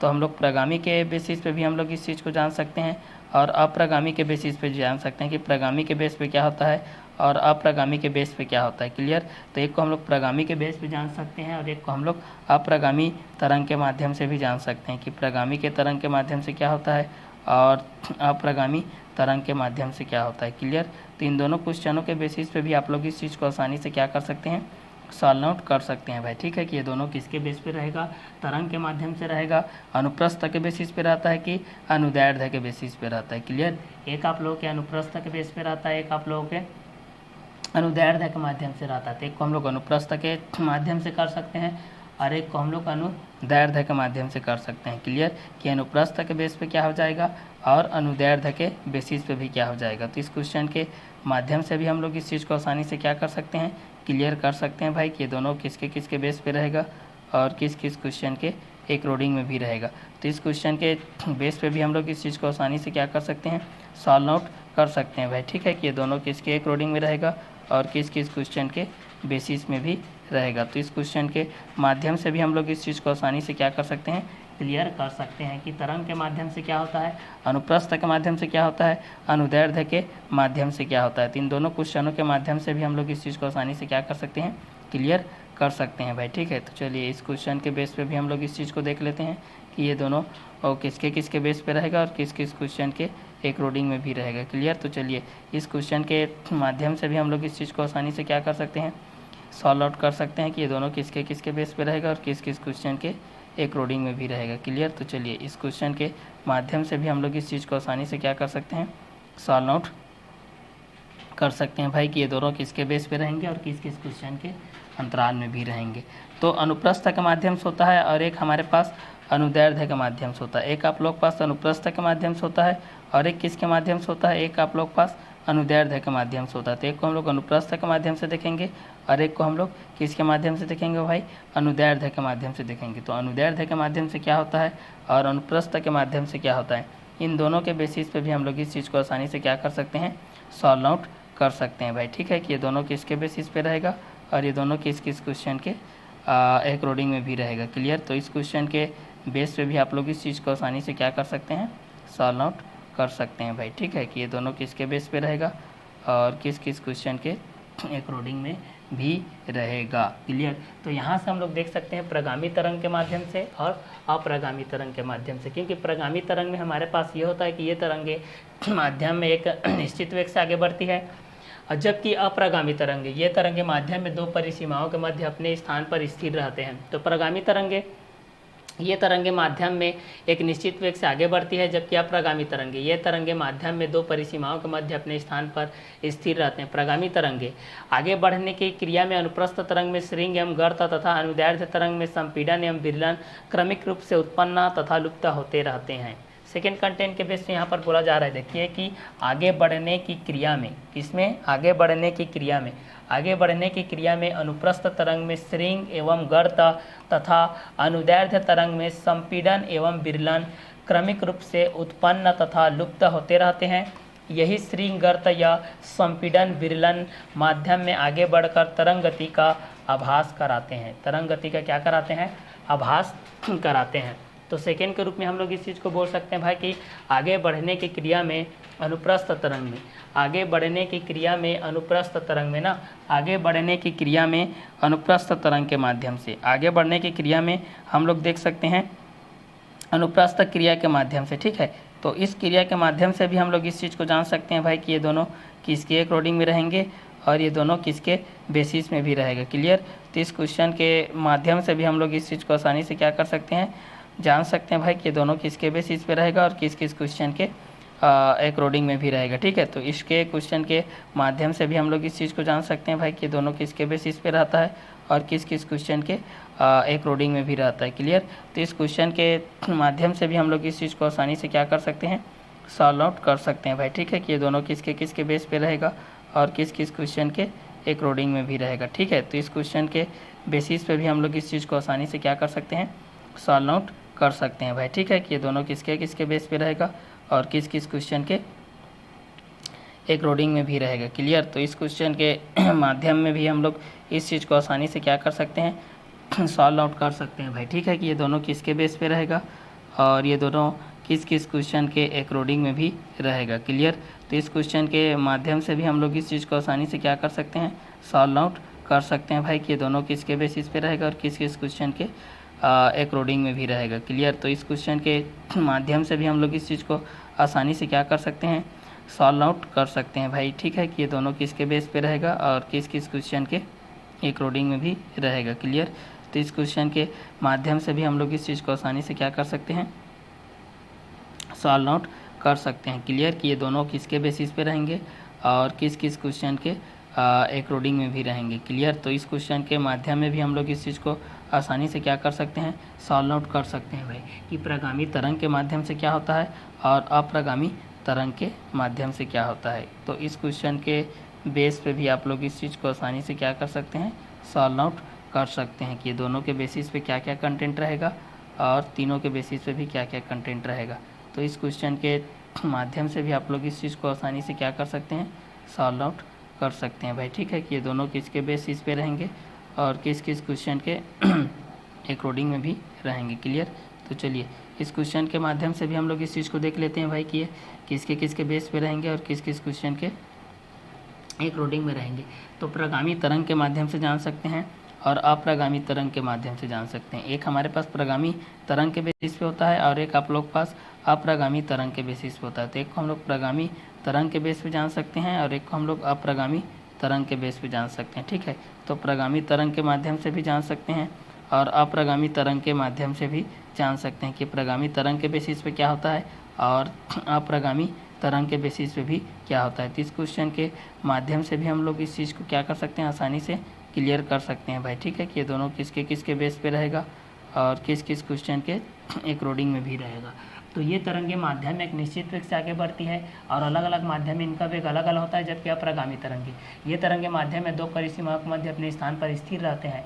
प्रगामी तरंग के माध्यम से भी हम लोग इस चीज़ को जान सकते हैं और अप्रगामी तरंग के माध्यम से भी जान सकते हैं कि प्रगामी के माध्यम से क्या होता है और अप्रगामी के माध्यम से भी क्या होता है। तो ये दोनों क्वेश्चनों के अंतराल में भी हम लोग इस चीज़ को आसानी से क्या कर सकते हैं भाई, क्लियर कर सकते हैं कि ये दोनों किसके अकॉर्डिंग में रहेंगे और ये दोनों किस किस क्वेश्चन के बेसिस पे भी रहेंगे। क्लियर।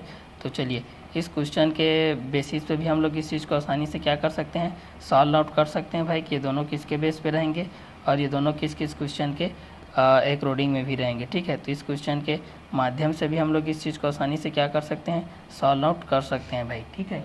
ये प्रगामी तरंग के माध्यम से रहेगा कि अप्रगामी तरंग के माध्यम से रहेगा।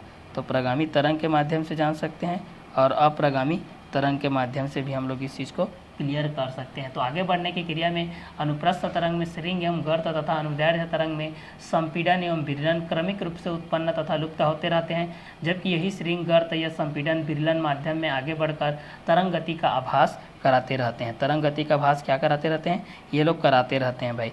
तो इस कंटेंट के माध्यम से भी आप लोग इस चीज़ को जान सकते हैं कि प्रगामी तरंग के बेस पे आपके पास क्या कंटेंट आएगा।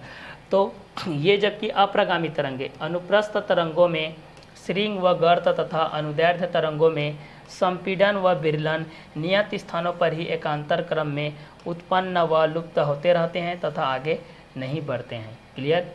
तो प्रगामी तरंगे, ये तरंगे माध्यम में एक निश्चित वेग से आगे बढ़ती है, और अप्रगामी तरंगे, ये तरंगे माध्यम में दो परिसीमाओं के मध्य अपने स्थान पर स्थिर रहते हैं। प्रगामी तरंगे के माध्यम से देखते हैं आगे बढ़ने की क्रिया में अनुप्रस्थ तरंग में श्रृंग एवं गर्त तथा अनुदैर्ध्य तरंग में संपीड़न एवं विरलन क्रमिक रूप से उत्पन्न तथा लुप्त होते रहते हैं। यही श्रृंग गर्त या संपीड़न विरलन माध्यम में आगे बढ़कर तरंग गति का आभास कराते हैं। अप्रगामी तरंगे अनुप्रस्थ तरंगों में श्रृंग व गर्त तथा अनुदैर्ध्य तरंगों में संपीड़न व विरलन नियत स्थानों पर ही एकांतर क्रम में उत्पन्न व लुप्त होते रहते हैं तथा आगे नहीं बढ़ते हैं। तो प्रगामी तरंगे के माध्यम से देखते हैं कि ये तरंगे माध्यम में एक निश्चित वेग से आगे बढ़ती है। अलग अलग माध्यम में इनका वेग अलग अलग होता है, जबकि अप्रगामी तरंगे में ये तरंगे माध्यम में दो परिसीमाओं के मध्य अपने अपने अपने स्थान पर स्थिर रहते हैं। प्रगामी तरंगे आगे बढ़ने की क्रिया में अनुप्रस्थ तरंग में श्रृंग एवं गर्त तथा अनुदैर्ध्य तरंग में संपीड़न एवं विरलन क्रमिक रूप से उत्पन्न तथा लुप्त होते रहते हैं, जबकि यही श्रृंग गर्त या संपीड़न विरलन माध्यम में आगे बढ़कर तरंग गति का आभास कराते हैं। जबकि अप्रगामी तरंग के माध्यम से देखते हैं कि अनुप्रस्थ तरंगों में श्रृंग व गर्त तथा अनुदैर्ध्य तरंगों में संपीड़न व विरलन नियत स्थानों पर ही एकांतर क्रम में उत्पन्न व लुप्त होते रहते हैं तथा आगे नहीं बढ़ते हैं। तो प्रगामी तरंगे के माध्यम से देखते हैं कि ये तरंगे माध्यम में एक निश्चित वेग से आगे बढ़ती है। अलग अलग माध्यम में इनका वेग अलग अलग होता है, जबकि अप्रगामी तरंगे ये तरंगे माध्यम में दो परिसीमाओं के मध्य अपने स्थान पर स्थिर रहते हैं।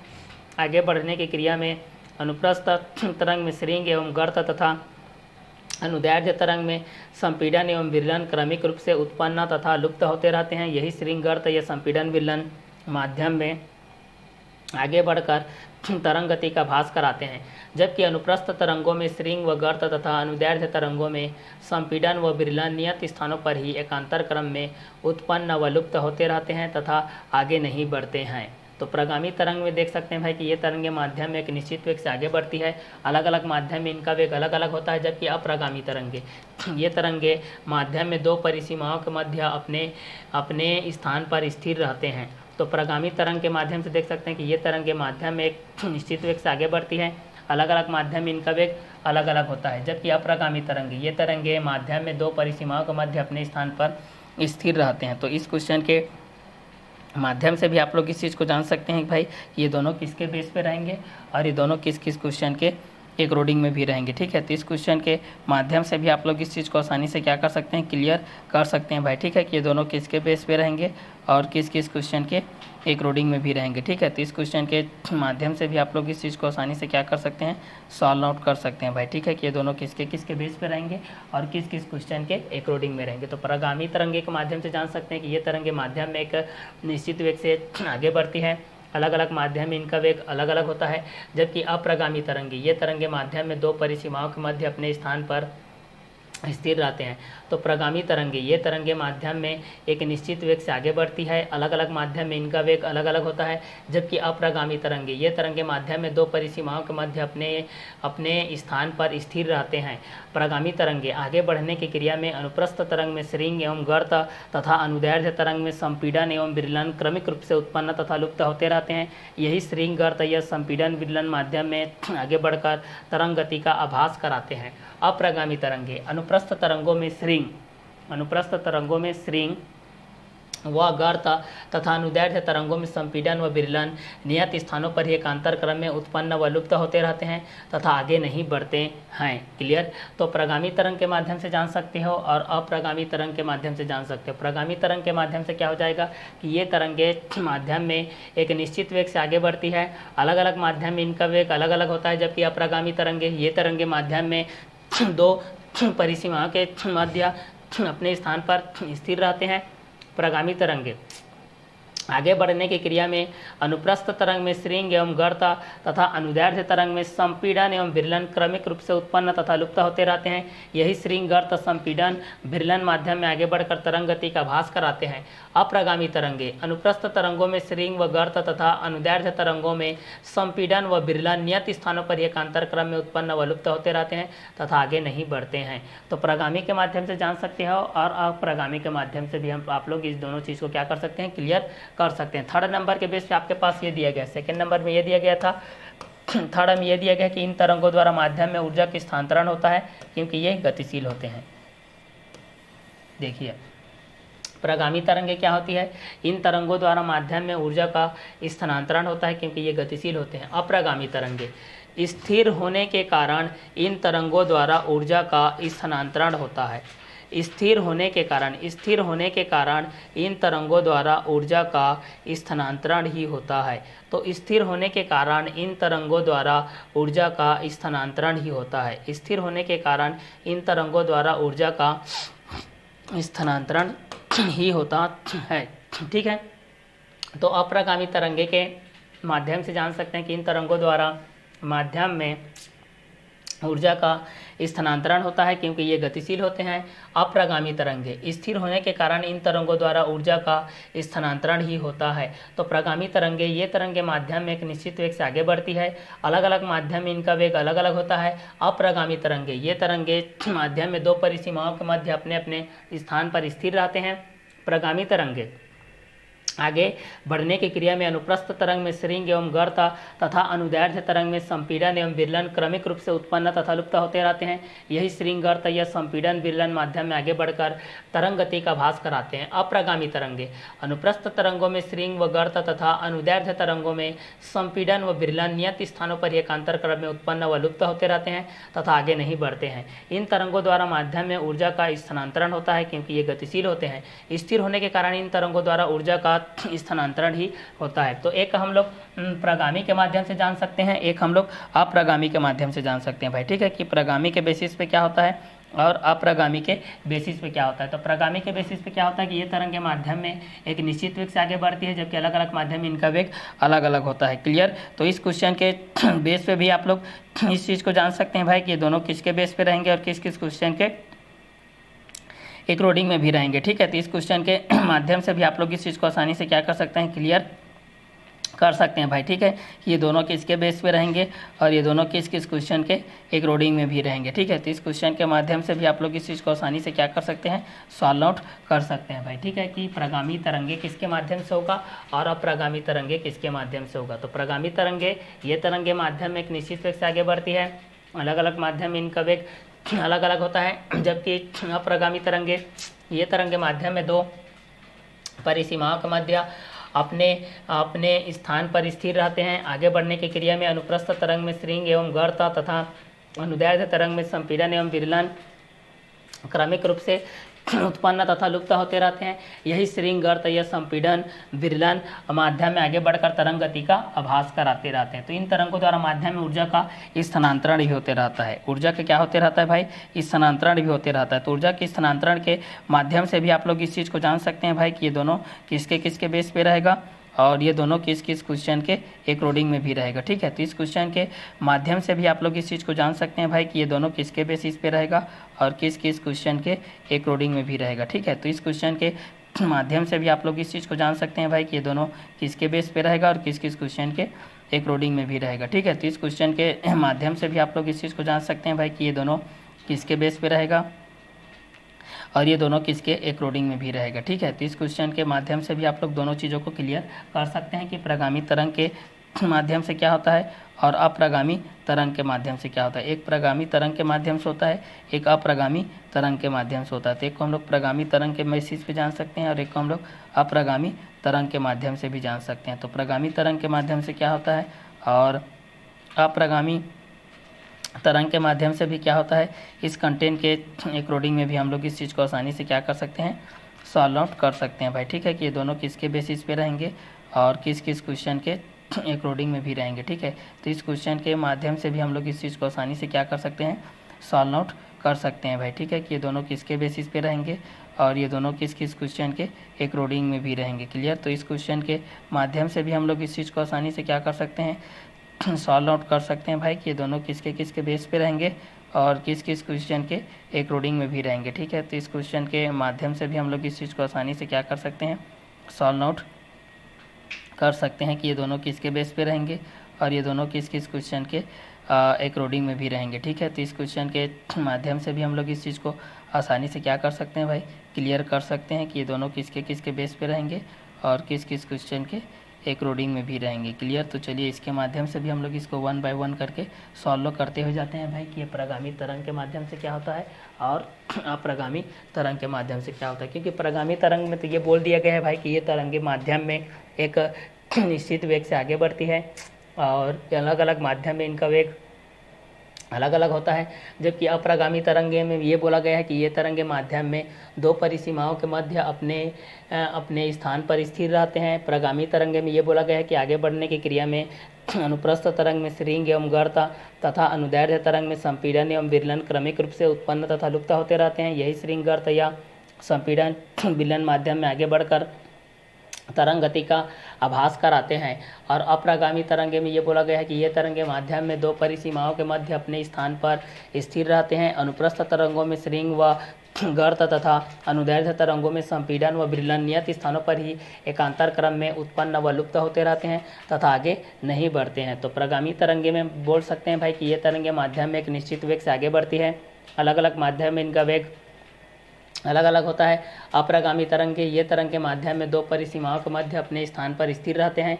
प्रगामी तरंगे आगे बढ़ने की क्रिया में अनुप्रस्थ तरंग में श्रृंग एवं गर्त तथा अनुदैर्ध्य तरंग में संपीड़न एवं विरलन क्रमिक रूप से उत्पन्न तथा लुप्त होते रहते हैं। यही श्रृंग गर्त या संपीड़न विलयन माध्यम में आगे बढ़कर तरंग गति का आभास कराते हैं।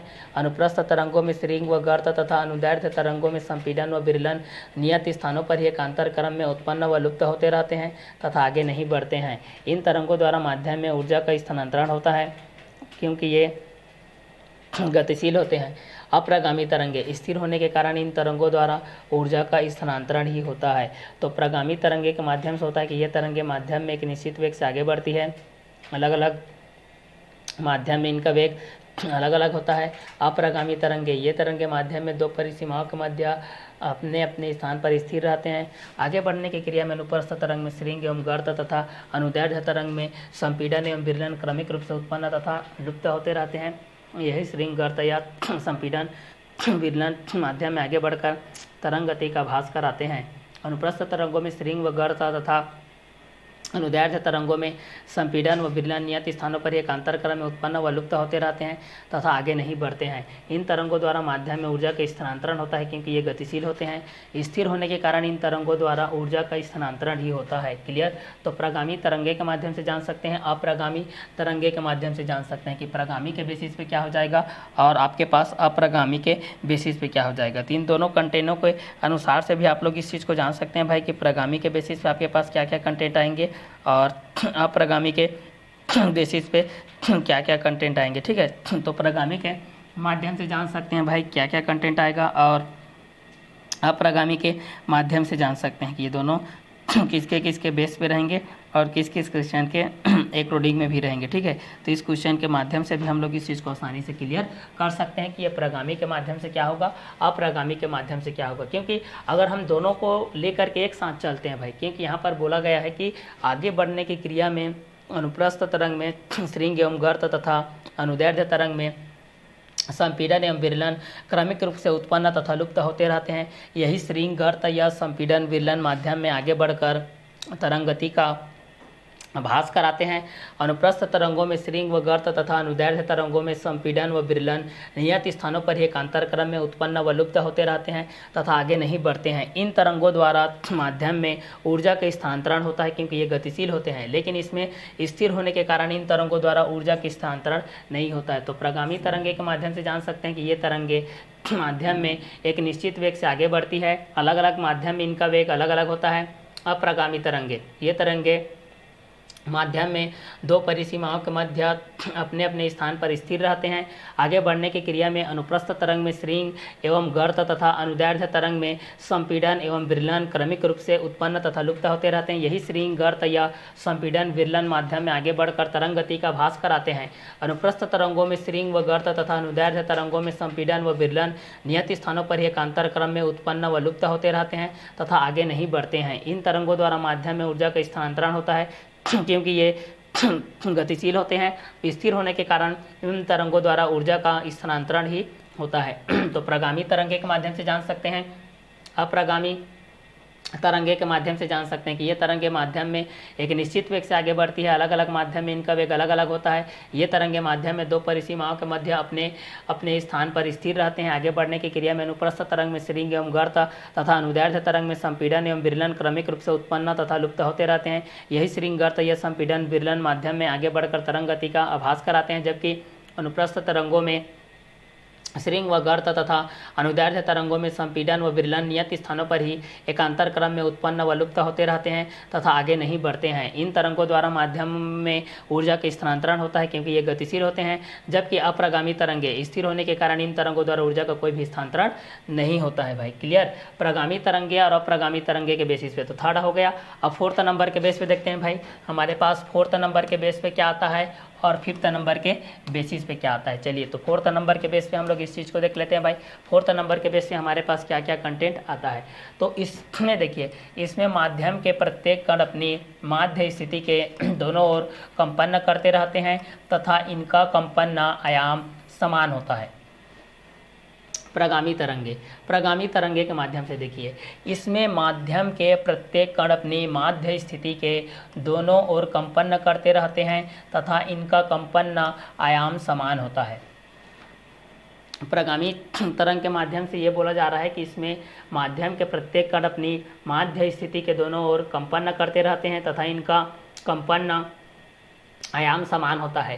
प्रगामी तरंगे के माध्यम से हम लोग इस चीज़ को देख रहे हैं कि इसमें माध्यम के प्रत्येक कण अपनी माध्य स्थिति के दोनों ओर कंपन करते रहते हैं तथा इनका कंपन आयाम समान होता है। प्रगामी तरंगे के माध्यम से हम लोग इस चीज़ को देख रहे हैं कि इसमें माध्यम के प्रत्येक कण अपनी माध्य स्थिति के दोनों ओर कंपन करते रहते हैं तथा इनका कंपन आयाम समान होता है। जबकि अप्रगामी तरंगे के माध्यम से देखते हैं कि इसमें निस्पंदों को छोड़कर शेष कण अपनी माध्य स्थिति के दोनों ओर कंपन करते रहते हैं, परंतु अलग अलग कणों का कंपन आयाम अलग अलग होता है। ठीक है।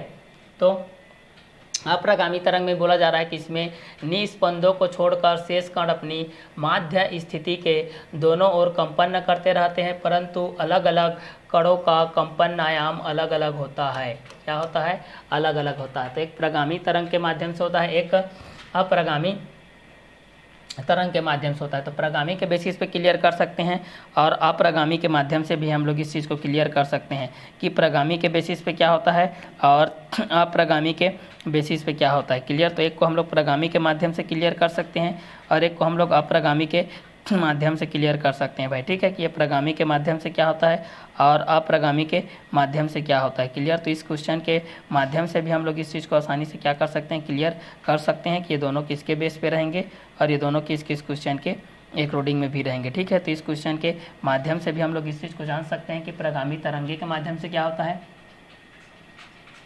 अप्रगामी तरंगे के माध्यम से क्या। प्रगामी तरंगे, इसे माध्यम के प्रत्येक कण अपनी माध्य स्थिति के दोनों ओर कंपन करते रहते हैं तथा इनका कंपन आयाम समान होता है। इनका कंपन आयाम क्या होता है भाई, समान होता है। तो इसके बेसिस पे भी हम लोग इस चीज़ को जान सकते हैं भाई कि ये दोनों के बेसिस पे क्या क्या कंटेंट रहेंगे और ये दोनों किसके किसके बेसिस पे भी रहेगा। क्लियर। तो इस क्वेश्चन के माध्यम से भी हम लोग इस चीज़ को आसानी से क्या कर सकते हैं, सॉल्व आउट कर सकते हैं भाई। ठीक है कि ये दोनों किसके बेसिस पे रहेगा और एक किसके एक रोडिंग में भी रहेगा। क्लियर। तो इस क्वेश्चन के माध्यम से भी हम लोग इस चीज़ को आसानी से क्या कर सकते हैं, सॉल्व आउट कर सकते हैं भाई कि ये दोनों किसके बेस पे रहेंगे और ये दोनों किस किस क्वेश्चन के एक रोडिंग में भी रहेंगे। ठीक है, तो इस क्वेश्चन के माध्यम से भी हम लोग इस चीज़ को आसानी से क्या कर सकते हैं, सॉल्व आउट कर सकते हैं भाई कि ये दोनों किसके किसके बेस पे रहेंगे और किस किस क्वेश्चन के एक रोडिंग में भी रहेंगे। क्लियर, तो इस क्वेश्चन के माध्यम से भी हम लोग इस चीज़ को जान सकते हैं भाई कि ये दोनों किसके बेसिस पे रहेंगे और किस किस क्वेश्चन के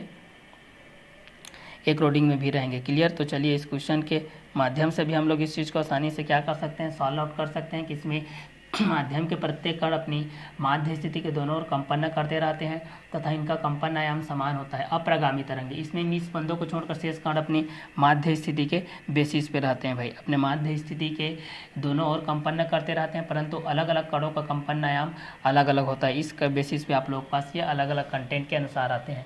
तो जब भी हम लोग प्रगामी तरंगे के माध्यम से देखते हैं और अप्रगामी तरंगे के माध्यम से देखते हैं, ठीक है, कि प्रगामी तरंगे किसके बेसिस पे होता है और अप्रगामी तरंगे किसके बेसिस पे होता है। क्लियर, क्योंकि इसमें माध्यम के प्रत्येक कण अपनी माध्य स्थिति के दोनों ओर कंपन करते रहते हैं तथा इनका कंपन आयाम आप लोग पास समान के बेसिस पे होता है। ठीक है, तो इस क्वेश्चन के माध्यम से भी हम लोग इस चीज़ को आसानी से क्या कर सकते हैं भाई, क्लियर कर सकते हैं कि ये दोनों किसके बेसिस पे हो जाएगा और किस किस क्वेश्चन के एक रोडिंग में भी हो जाएगा। क्लियर, तो चलिए इस क्वेश्चन के माध्यम से भी हम लोग इस चीज़ को आसानी से क्या कर सकते हैं, सॉल्व आउट कर सकते हैं भाई। ठीक है, कि ये दोनों किसके बेसिस पे रहेंगे और किस किस क्वेश्चन के एक रोडिंग में भी रहेंगे। ठीक है, तो इस क्वेश्चन के माध्यम से भी हम लोग इस चीज़ को आसानी से क्या कर सकते हैं, सॉल्व आउट कर सकते हैं भाई। ठीक है, कि ये दोनों किसके बेसिस पे रहेंगे और किस किस क्वेश्चन के एक रोडिंग में भी रहेंगे। क्लियर, तो चलिए यहाँ से हम लोग इस चीज़ के माध्यम से भी हम लोग इस चीज़ को आसानी से क्या कर सकते हैं, सॉल्व आउट कर सकते हैं भाई। ठीक है, ये दोनों किसके बेस पे रहेगा और किस किस क्वेश्चन के एक रोडिंग में भी रहेगा। तो इस क्वेश्चन के माध्यम से भी हम लोग इस चीज़ को आसानी से क्या कर सकते हैं, सॉल्व आउट कर सकते हैं भाई कि ये दोनों किसके बेसिस पे रहेगा और किस किस क्वेश्चन के एक रोडिंग में भी रहेगा। क्लियर, चलिए तो इस क्वेश्चनों के माध्यम से भी हम लोग इस चीज़ को आसानी से क्या कर सकते हैं, सॉल्व आउट कर सकते हैं भाई। ठीक है, कि ये दोनों किसके बेस पे रहेंगे और किस किस क्वेश्चन के एक रोडिंग में भी रहेगा। तो इस क्वेश्चन के माध्यम से भी हम लोग इस चीज़ को आसानी से क्या कर सकते हैं, सॉल्व आउट कर सकते हैं भाई कि ये दोनों किसके बेसिस पे रहेंगे और किस किस क्वेश्चन के एक रोडिंग में भी रहेंगे। क्लियर, तो चलिए इस क्वेश्चन के माध्यम से भी हम लोग इस चीज़ को आसानी से क्या कर सकते हैं, सॉल्व आउट कर सकते हैं कि इसमें माध्यम के प्रत्येक कण अपनी माध्य स्थिति के दोनों ओर कंपन करते हैं तथा इनका कंपन आयाम समान होता है। तो इस क्वेश्चन के माध्यम से भी हम लोग इस चीज़ को आसानी से क्या कर सकते हैं, सॉल्व आउट कर सकते हैं कि ये दोनों किसके बेसिस पे रहेगा और ये दोनों किसके एक रोडिंग में भी रहेगा। तो इस क्वेश्चन के माध्यम से भी हम लोग इस चीज़ को आसानी से क्या कर सकते हैं, सॉल्व आउट कर सकते हैं भाई। ठीक है, कि ये दोनों किसके बेसिस पे है और ये दोनों किसके एक रोडिंग में भी है। तो इसमें माध्यम के प्रत्येक कण अपनी माध्य स्थिति के दोनों ओर कंपन करते रहते हैं तथा इनका कंपन आयाम समान होता है। तो इस क्वेश्चन के माध्यम से भी हम लोग इस चीज़ को आसानी से क्या कर सकते हैं, सॉल्व आउट कर सकते हैं भाई कि ये दोनों किसके किसके बेसिस पे रहेगा और किसके किसके कंटेंट के एक रोडिंग में रहेगा। ठीक है, तो चलिए इस क्वेश्चन के माध्यम से भी हम लोग इस चीज़ को आसानी से क्या कर सकते हैं, सॉल्व आउट कर सकते हैं भाई कि ये दोनों किसके बेस पे रहेगा और ये दोनों किसके एक रोडिंग में भी रहेगा। तो इसमें माध्यम के अनुसार से भी हम लोग इस चीज़ को जान सकते हैं भाई कि ये दोनों किसके बेसिस पे रहेगा और किसके एक रोडिंग में भी रहेगा। तो इस क्वेश्चन के माध्यम से भी हम लोग इस चीज़ को आसानी से जान सकते हैं भाई कि ये दोनों किसके बेसिस पे रहेगा और किस किस क्वेश्चन के एक रोडिंग में भी रहेगा। तो इस क्वेश्चन के माध्यम से भी हम लोग इस चीज़ को आसानी से क्या कर सकते हैं, सॉल्व आउट कर सकते हैं कि ये दोनों किसके बेसिस पे रहेगा और किस किस क्वेश्चन के एक रोडिंग में भी रहेगा। क्लियर, तो चलिए इस क्वेश्चन के बेस पे भी हम लोग इस चीज़ को आसानी से क्या कर सकते हैं, सॉल्व आउट कर सकते हैं कि इस माध्यम के प्रत्येक कण किसके किसके बेस पे रहेगा और किस किस क्वेश्चन के एक रोडिंग में भी रहेगा। क्लियर, तो चलिए यहाँ से भी हम लोग इस चीज़ को आसानी से क्या कर सकते हैं भाई, सॉल्व आउट कर सकते हैं। तो चलिए यहाँ से भी हम लोग इस चीज़ को देख लेते हैं भाई कि ये किसके बेसिस पे रहेगा और किस किस क्वेश्चन के एक रोडिंग में भी रहेगा। तो प्रगामी तरंगे के माध्यम से देखते हैं और दूसरा होता है अप्रगामी तरंगे। पहला क्या होता है, प्रगामी तरंगे होता है और दूसरा क्या होता है भाई, अप्रगामी तरंगे होता है। तो एक को हम लोग प्रगामी तरंग के माध्यम से देखते हैं और दूसरे को अप्रगामी तरंगे के माध्यम से देखते हैं। तो एक प्रगामी तरंग के माध्यम से आपके पास आएगा और एक अप्रगामी तरंग के माध्यम से आएगा। तो प्रगामी तरंग के माध्यम से क्लियर कर सकते हो और अप्रगामी तरंग के माध्यम से भी क्लियर कर सकते हो कि प्रगामी के बेसिस पे क्या होगा और अप्रगामी के बेसिस पे क्या होगा। तो प्रगामी और अप्रगामी दोनों कंटेंट के अकॉर्डिंग में भी आप लोग इस चीज़ को जान सकते हैं। तो प्रगामी तरंग के माध्यम से यह है भाई कि इसमें माध्यम के प्रत्येक कण अपनी माध्य स्थिति के दोनों ओर कंपन करते रहते हैं तथा इनका कंपन आयाम समान होता है। जबकि अप्रगामी तरंगे में यह होता है कि इसमें निस्पंदों को छोड़कर शेष कण अपनी माध्य स्थिति के दोनों ओर कंपन करते रहते हैं, परंतु अलग अलग कणों का कंपन आयाम अलग अलग होता है। तो प्रगामी तरंगे में क्या होता है, इसमें माध्यम के प्रत्येक कण अपनी माध्य स्थिति के दोनों ओर कंपन करते रहते हैं तथा इनका कंपन आयाम समान होता है। जबकि अप्रगामी तरंगे इसमें निस्पंदों को छोड़कर शेष कण अपनी माध्य स्थिति के दोनों ओर कंपन करते रहते हैं, परंतु अलग अलग कणों का कंपन आयाम अलग अलग होता है। तो प्रगामी तरंगे इसमें माध्यम के प्रत्येक कण अपनी माध्य स्थिति के दोनों ओर कंपन करते रहते हैं तथा इनका कंपन आयाम समान होता है। अप्रगामी तरंगे इसमें निस्पंदों को छोड़कर शेष कण अपनी माध्य स्थिति के दोनों ओर कंपन करते रहते हैं, परंतु अलग अलग कणों का कंपन आयाम अलग अलग होता है। तो प्रगामी तरंगे में इसमें माध्यम के प्रत्येक कण अपनी माध्य स्थिति के दोनों ओर कंपन करते रहते हैं तथा इनका कंपन आयाम समान होता है। जबकि अप्रगामी तरंगे इसमें निस्पंदों को छोड़कर शेष कण अपनी माध्य स्थिति के दोनों ओर कंपन करते रहते हैं, परंतु अलग अलग कणों का कंपन आयाम अलग अलग होता है। तो प्रगामी तरंग के माध्यम से जान सकते हैं और अप्रगामी तरंगों के माध्यम से जान सकते हैं कि प्रगामी तरंगों के माध्यम से क्या होता है और अप्रगामी तरंगों के माध्यम से क्या होता है। तो दोनों को आप लोग अटैचमेंट करके भी जान सकते हैं भाई। दूसरा कंटेंट में ये बोला जा रहा है, पाँचों कंटेंट के बेस पे 5th नंबर में ये बोल रहा है कि इन तरंगों में किसी भी क्षण माध्यम के समस्त कण माध्य स्थिति के एक साथ नहीं गुजरते। 5वां नंबर में क्या बोल रहा है देखिए कि इन तरंगों में किसी भी क्षण माध्य स्थिति के माध्यम के समस्त कण माध्य स्थिति के एक साथ नहीं गुजरते। 5वां नंबर में बोला जा रहा है कि इन तरंगों में किसी भी क्षण माध्यम के समस्त कण माध्य स्थिति के एक साथ नहीं गुजरते। एक साथ क्या होते हैं भाई, नहीं गुजरते हैं। जबकि अप्रगामी तरंगे में इनमें प्रत्येक आवर्तकाल में 2 बार माध्यम के प्रत्येक कण माध्य स्थिति से एक साथ गुजरते हैं। ठीक है, क्योंकि यहाँ पर आप लोगों के पास अलग अलग कंटेंट है। देखिए दोनों के बेसिस पे जब हम लोग इस चीज़ को देखते हैं तो इन तरंगों में किसी भी क्षण माध्यम के समस्त कण माध्य स्थिति के एक साथ नहीं गुजरते। इन तरंगों में किसी भी क्षण माध्यम के समस्त कण माध्य स्थिति के एक साथ नहीं गुजरते। जबकि अप्रगामी तरंगे में इनमें प्रत्येक आवर्तकाल में 2 बार माध्यम के प्रत्येक कण अपनी माध्य स्थिति से एक साथ गुजरते हैं, अपने माध्य स्थिति से एक साथ गुजरते हैं। तो प्रगामी तरंगे के माध्यम से देख सकते हैं कि इसमें माध्यम के प्रत्येक कण अपनी माध्य स्थिति के दोनों ओर कंपन करते रहते हैं तथा इनका कंपन आयाम समान होता है। अप्रगामी तरंगे इसमें निस्पंदों को छोड़कर शेष कण अपनी माध्य स्थिति के दोनों ओर कंपन करते रहते हैं, परंतु अलग अलग कणों के कंपन अलग अलग आयाम के बेस पे होते हैं। इन तरंगों में किसी भी क्षण माध्यम के समस्त कण ये माध्य स्थिति के एक साथ नहीं गुजरते हैं। जबकि अप्रगामी तरंगे में इनमें प्रत्येक आवर्तकाल में 2 बार माध्यम के प्रत्येक कण अपनी माध्य स्थिति के एक साथ गुजरते हैं। तो प्रगामी तरंगे के माध्यम से देख सकते हैं कि इसमें माध्यम के प्रत्येक कण अपनी माध्य स्थिति के दोनों ओर कंपन करते रहते हैं तथा इनका कंपन आयाम समान होता है। अप्रगामी तरंगे इसमें निस्पंदों को छोड़कर शेष कण अपनी माध्य स्थिति के दोनों ओर कंपन करते रहते हैं, परंतु अलग अलग कणों का कंपन आयाम अलग अलग होता है। ठीक है, तो चौथा नंबर के बेस पे ये था। 5वां में हम लोग इस चीज़ को देखें कि इन तरंगों में किसी भी क्षण माध्यम के समस्त कण माध्य स्थिति के एक साथ नहीं गुजरते हैं, जबकि इनमें प्रत्येक आवर्तकाल में 2 बार माध्यम के प्रत्येक कण माध्य स्थिति से एक साथ गुजरते हैं। क्लियर। तो प्रगामी तरंग के माध्यम से भी आप लोग इस चीज़ को जान सकते हैं और अप्रगामी तरंग के माध्यम से भी जान सकते हैं कि प्रगामी तरंग में इसमें माध्यम के प्रत्येक कण अपनी माध्य स्थिति के दोनों ओर कंपन करते रहते हैं तथा इनका कंपन आयाम समान होता है।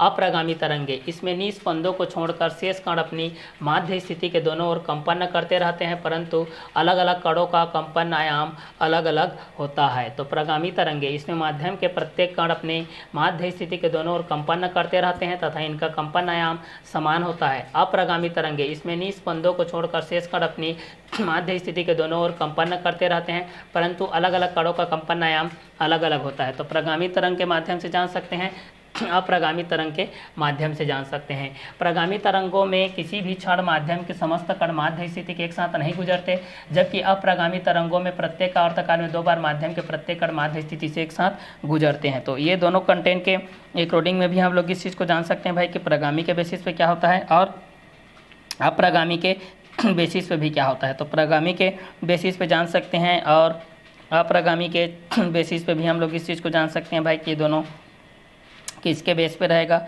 और किस किस क्वेश्चन के अकॉर्डिंग में भी रहेगा। ठीक है, तो इस क्वेश्चन के माध्यम से भी हम लोग इस चीज़ को आसानी से क्या कर सकते हैं, सॉल्व आउट कर सकते हैं भाई। ठीक है कि ये दोनों किसके बेस पे रहेगा और ये दोनों किस किस क्वेश्चन के अकॉर्डिंग में भी रहेगा। ठीक है, तो इस क्वेश्चन के माध्यम से भी आप लोग इस चीज़ को आसानी से क्या कर सकते हैं, सॉल्व आउट कर सकते हैं भाई। ठीक है कि ये दोनों किसके बेस पे रहेगा और किस किस क्वेश्चन के अकॉर्डिंग में भी रहेगा। क्लियर, तो इस क्वेश्चन के माध्यम से भी आप लोग इस चीज़ को आसानी से क्या कर सकते हैं, सॉल्व आउट कर सकते हैं भाई। ठीक है कि ये दोनों किसके बेस पे रहेगा और किस किस क्वेश्चन के अकॉर्डिंग में भी रहेगा। क्लियर, तो चलिए इस क्वेश्चन के माध्यम से भी हम लोग इस चीज़ को आसानी से क्या कर सकते हैं, सॉल्व आउट कर सकते हैं। तो प्रगामी तरंगे में क्या होता है कि इसमें माध्यम के प्रत्येक कण अपनी माध्य स्थिति के दोनों ओर कंपन करते रहते हैं तथा इनका कंपन आयाम समान होता है। अप्रगामी तरंगे, इसमें निस्पंदों को छोड़कर शेष कण अपनी माध्य स्थिति के दोनों ओर कंपन करते रहते हैं, परंतु अलग अलग कणों का कंपन आयाम अलग अलग होता है। तो प्रगामी तरंगे, इसमें माध्यम के प्रत्येक कण अपनी माध्य स्थिति के दोनों ओर कंपन करते रहते हैं तथा इनका कंपन आयाम समान होता है। अप्रगामी तरंगे, इसमें निस्पंदों को छोड़कर शेष कण अपनी माध्य स्थिति के दोनों ओर कंपन करते रहते हैं, परंतु अलग अलग कणों का कंपन आयाम अलग अलग होता है। प्रगामी तरंगे, इसमें माध्यम के प्रत्येक कण अपनी माध्य स्थिति के दोनों ओर कंपन करते रहते हैं तथा इनका कंपन आयाम समान होता है। अप्रगामी तरंगे, इसमें निस्पंदों को छोड़कर शेष कण अपनी माध्य स्थिति के दोनों ओर कंपन करते रहते हैं, परंतु अलग अलग कणों का कंपन आयाम अलग अलग होता है। प्रगामी तरंगे, इसमें माध्यम के प्रत्येक कण अपनी माध्य स्थिति के दोनों ओर कंपन करते रहते हैं तथा इनका कंपन आयाम समान होता है। अप्रगामी तरंगे, इसमें निस्पंदों को छोड़कर शेष कण अपनी माध्य स्थिति के दोनों ओर कंपन करते रहते हैं, परंतु अलग अलग कणों का कंपन आयाम अलग अलग होता है। तो प्रगामी तरंगे के माध्यम से जान सकते हैं और अप्रगामी तरंगों के माध्यम से जान सकते हैं। प्रगामी तरंगों में क्या होता है कि इन तरंगों में किसी भी क्षण माध्यम के समस्त कण माध्य स्थिति के एक साथ नहीं गुजरते। अप्रगामी तरंगे, इनमें प्रत्येक आवर्तकाल में 2 बार माध्यम के प्रत्येक कण माध्य स्थिति से एक साथ गुजरते हैं। तो प्रगामी तरंगे, इन तरंगों में किसी भी क्षण माध्यम के समस्त कण माध्य स्थिति के एक साथ नहीं गुजरते, जबकि अप्रगामी तरंगे, इनमें प्रत्येक आवर्तकाल में 2 बार माध्यम के प्रत्येक कण माध्य स्थिति के एक साथ गुजरते हैं। तो प्रगामी तरंगे में इसमें माध्यम के प्रत्येक कण अपनी माध्य स्थिति के दोनों ओर कंपन करते हैं तथा इनका कंपन आयाम समान होता है। अप्रगामी तरंगे, इसमें निस्पंदों को छोड़कर शेष कण अपनी माध्य स्थिति के दोनों ओर कंपन करते रहते हैं, परंतु अलग अलग कणों का कंपन आयाम अलग अलग होता है। इन तरंगों में किसी भी क्षण माध्यम के समस्त कण माध्य स्थिति के एक साथ नहीं गुजरते। इनमें प्रत्येक आवर्तकाल में 2 बार माध्यम के प्रत्येक कण माध्य स्थिति से एक साथ गुजरते हैं। क्लियर, तो प्रगामी तरंग के माध्यम से जान सकते हैं और अप्रगामी तरंग के माध्यम से जान सकते हैं। क्लियर, कि प्रगामी तरंग के माध्यम से क्या होता है और अप्रगामी तरंग के माध्यम से भी क्या होता है। क्लियर, तो ये प्रगामी तरंग के माध्यम से आप लोग इस चीज़ को क्लियर कर सकते हैं और अप्रगामी तरंगों के माध्यम से क्लियर कर सकते हैं कि इसमें माध्यम के प्रत्येक कण अपनी माध्य स्थिति के दोनों ओर कंपन करते रहते हैं तथा इनका कंपन आयाम समान होता है, जबकि अप्रगामी तरंगों में इसमें निस्पंदों को छोड़कर शेष कण अपनी माध्य स्थिति के दोनों ओर कंपन करते रहते हैं, परंतु अलग अलग कणों का कंपन आयाम अलग अलग होता है। इन तरंगों में किसी भी क्षण माध्यम के समस्त कण माध्य स्थिति के एक साथ नहीं गुजरते, जबकि इनमें प्रत्येक आवर्तकाल में 2 बार माध्यम के प्रत्येक कण माध्य स्थिति से एक साथ गुजरते हैं। प्रगामी तरंगों में किसी भी क्षण माध्यम के समस्त कण माध्य स्थिति के एक साथ नहीं गुजरते हैं, माध्य स्थिति के एक साथ नहीं गुजरते हैं, जबकि हम लोग इस चीज़ को देखते हैं भाई कि अगर ये दोनों कंटेंट के अकॉर्डिंग में रहते हैं, अगर ये दोनों किसके बेस पे रहते हैं भाई, कंटेंट के बेसिस पे रहते हैं, तो ये कंटेंट के अकॉर्डिंग में भी हमारे पास अलग अलग के बेसिस पे रहते हैं कि इसमें माध्यम के प्रत्येक कण अपनी माध्य स्थिति के दोनों ओर कंपन करते रहते हैं तथा इनका कंपन आयाम समान होता है।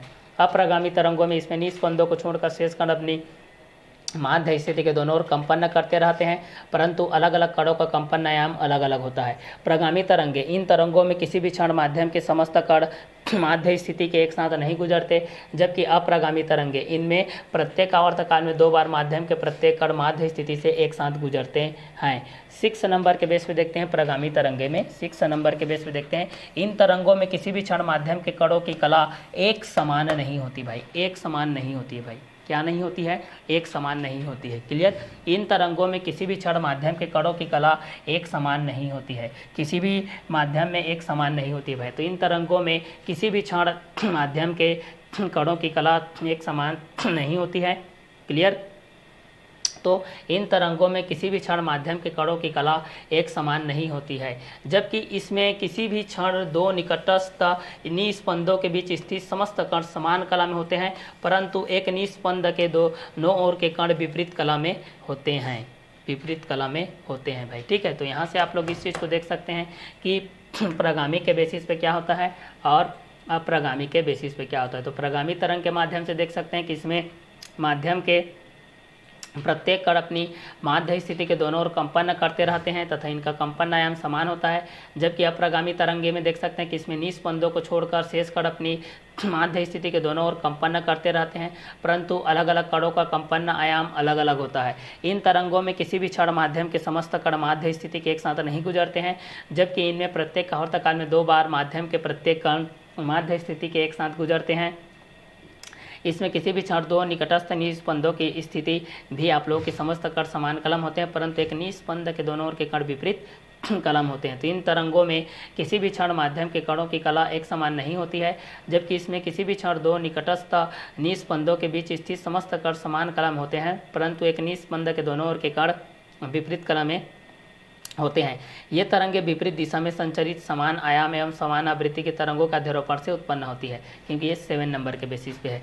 7 नंबर में हमारे पास ये कंटेंट दिया गया भाई कि इन तरंगों का उत्पादन किसी तरंग स्रोत द्वारा होता है। ठीक है, इन तरंगों का उत्पादन किसी तरंग स्रोत द्वारा होता है, जबकि ये तरंगे विपरीत दिशा में संचरित समान आयाम एवं आवृत्ति के प्रगामी तरंगों के अध्यारोपण से क्या होती है, उत्पन्न होती है। क्लियर, तो इस कंटेंट के माध्यम से भी हम लोग इस चीज़ को जान सकते हैं भाई कि प्रगामी तरंगे किसके बेसिस पे होता है और अप्रगामी तरंगे किसके बेस पे होता है। तो प्रगामी तरंगे के माध्यम से जान सकते हैं, अप्रगामी तरंगे के माध्यम से जान सकते हैं कि प्रगामी तरंगे किसके बेस पे होता है और अप्रगामी तरंगे किसके बेस पे होता है। इसमें माध्यम के प्रत्येक कण अपनी माध्य स्थिति के दोनों ओर कंपन करते रहते हैं तथा इनका कंपन आयाम समान होता है। इसमें निस्पंदों को छोड़कर शेष कण अपनी माध्य स्थिति के दोनों ओर कंपन करते रहते हैं, परंतु अलग अलग कणों का कंपन आयाम अलग अलग होता है। प्रगामी तरंगे, इसमें माध्यम के प्रत्येक कण अपनी माध्य स्थिति के दोनों ओर कंपन करते रहते हैं तथा इनका कंपन आयाम समान होता है। अप्रगामी तरंगे, इसमें निस्पंदों को छोड़कर शेष कण अपनी माध्य स्थिति के बेसिस होता है। इसमें कंटेंट जो मिस्टेक है, इस कंटेंट को मैं यहाँ पर बता रहा हूँ, देखिए। ठीक है, कि इसमें प्रत्येक आवर्तकाल में 2 बार माध्यम के प्रत्येक कण माध्य स्थिति के एक साथ गुजरते रहते हैं। क्लियर, तो यहाँ से हम लोग इस चीज़ को देखते हैं कि इन तरंगों में किसी भी क्षण माध्यम के समस्त कण माध्य स्थिति के एक साथ नहीं गुजरते, जबकि इनमें प्रत्येक आवर्तकाल में 2 बार माध्यम के प्रत्येक कण माध्य स्थिति से एक साथ गुजरते हैं। इसमें किसी भी क्षण 2 निकटस्थ निस्पंदों के बीच स्थित समस्त कण समान कला में होते हैं, परंतु एक निस्पंद के दोनों ओर के कण विपरीत कला में होते हैं। ये तरंगे विपरीत दिशा में संचरित समान आयाम एवं आवृत्ति की प्रगामी तरंगों के अध्यारोपण से उत्पन्न होती है। जबकि प्रगामी तरंगे क्या होती है भाई कि इन तरंगों में किसी भी क्षण माध्यम के समस्त कण माध्य स्थिति के एक साथ नहीं गुजरते, जबकि अप्रगामी तरंगे, इनमें प्रत्येक आवर्तकाल में 2 बार माध्यम के प्रत्येक कण माध्य स्थिति के बेसिस पे होता है। किसके बेसिस पे होता है भाई, ये आप लोगों के माध्य स्थिति के बेसिस पे होता है। तो इस क्वेश्चन के माध्यम से भी आप लोग इस चीज़ को आसानी से क्या कर सकते हैं, क्लियर कर सकते हैं भाई कि ये दोनों किसके बेस पे रहेंगे और ये दोनों किस किस क्वेश्चन के अकॉर्डिंग में भी रहेंगे। ठीक है, तो इस क्वेश्चन के माध्यम से भी आप लोग इस चीज़ को आसानी से क्या कर सकते हैं, सॉल्व आउट कर सकते हैं भाई। ठीक है, कि ये दोनों किसके किसके बेस पे रहेगा और ये दोनों किस किस क्वेश्चन के अकॉर्डिंग में भी रहेगा। ठीक है, तो इस क्वेश्चन के माध्यम से भी आप लोग इस चीज़ को आसानी से क्या कर सकते हैं, सॉल्व आउट कर सकते हैं भाई। ठीक है, तो चलिए इस क्वेश्चन के माध्यम से भी आप लोग इस चीज़ को आसानी से क्या कर सकते हैं, सॉल्व आउट कर सकते हैं भाई कि ये दोनों किसके किसके बेस पे रहेगा और किस किस क्वेश्चन के एक रोडिंग में भी रहेगा। तो इस क्वेश्चन के माध्यम से भी आप लोग इस चीज़ को आसानी से क्या कर सकते हैं, सॉल्व आउट कर सकते हैं भाई कि ये दोनों किसके बेस पे रहेंगे और किस किस क्वेश्चन के एक रोडिंग में भी रहेंगे। तो प्रगामी तरंग के माध्यम से जान सकते हैं और अप्रगामी तरंग के माध्यम से जान सकते हैं। प्रगामी तरंग में क्या होती है कि इसमें माध्यम के प्रत्येक कण अपनी माध्य स्थिति के दोनों ओर कंपन करते रहते हैं तथा इनका कंपन आयाम समान होता है, जबकि अप्रगामी तरंगे इसमें निस्पंदों को छोड़कर शेष कण अपनी माध्य स्थिति के दोनों ओर कंपन करते रहते हैं, परंतु अलग अलग कणों का कंपन आयाम अलग अलग होता है। इन तरंगों में किसी भी क्षण माध्यम के समस्त कण माध्य स्थिति के एक साथ नहीं गुजरते, जबकि इनमें प्रत्येक आवर्त काल में 2 बार माध्यम के प्रत्येक कण माध्य स्थिति से एक साथ गुजरते हैं। क्लियर। इन तरंगों में, प्रगामी तरंगों में किसी भी क्षण माध्यम के कणों की कला एक समान नहीं होती है, जबकि अप्रगामी तरंगों में इसमें किसी भी क्षण 2 निकटस्थ निस्पंदों के बीच स्थित समस्त कण समान कला में होते हैं, परंतु एक निस्पंद के दोनों ओर के कण विपरीत कला में होते हैं। प्रगामी तरंगे, इन तरंगों का उत्पादन किसी तरंग स्रोत द्वारा होता है, जबकि अप्रगामी तरंगों के माध्यम से देखते हैं ये तरंगे विपरीत दिशा में संचरित समान आयाम एवं आवृत्ति की प्रगामी तरंगों के अध्यारोपण से उत्पन्न होती है। तो प्रगामी तरंगे इसमें माध्यम के प्रत्येक कण अपनी माध्य स्थिति के दोनों ओर कंपन करते रहते हैं तथा इनका कंपन आयाम समान होता है। अप्रगामी तरंगे इसमें निस्पंदों को छोड़कर शेष कण अपनी माध्य स्थिति के दोनों ओर कंपन करते रहते हैं, परंतु अलग अलग कणों का कंपन आयाम अलग अलग होता है। प्रगामी तरंगे, इन तरंगों में किसी भी क्षण माध्यम के समस्त कण माध्य स्थिति के एक साथ नहीं गुजरते, जबकि अप्रगामी तरंगे इनमें प्रत्येक आवर्त काल में 2 बार माध्यम के प्रत्येक कण माध्य स्थिति से एक साथ गुजरते हैं। प्रगामी तरंगे, इन तरंगों में किसी भी क्षण माध्यम के कणों की कला एक समान नहीं होती है, जबकि अप्रगामी तरंगे इसमें किसी भी क्षण 2 निकटस्थ निस्पंदों के बीच स्थित समस्त कण समान कला में होते हैं, परंतु एक निस्पंद के दोनों ओर के कण विपरीत कला में होते हैं। प्रगामी तरंगे, इन तरंगों का उत्पादन किसी तरंग स्रोत द्वारा होता है, जबकि अप्रगामी तरंगे ये तरंगे विपरीत दिशा में संचरित समान आयाम एवं आवृत्ति की प्रगामी तरंगों के अध्यारोपण से उत्पन्न होती है।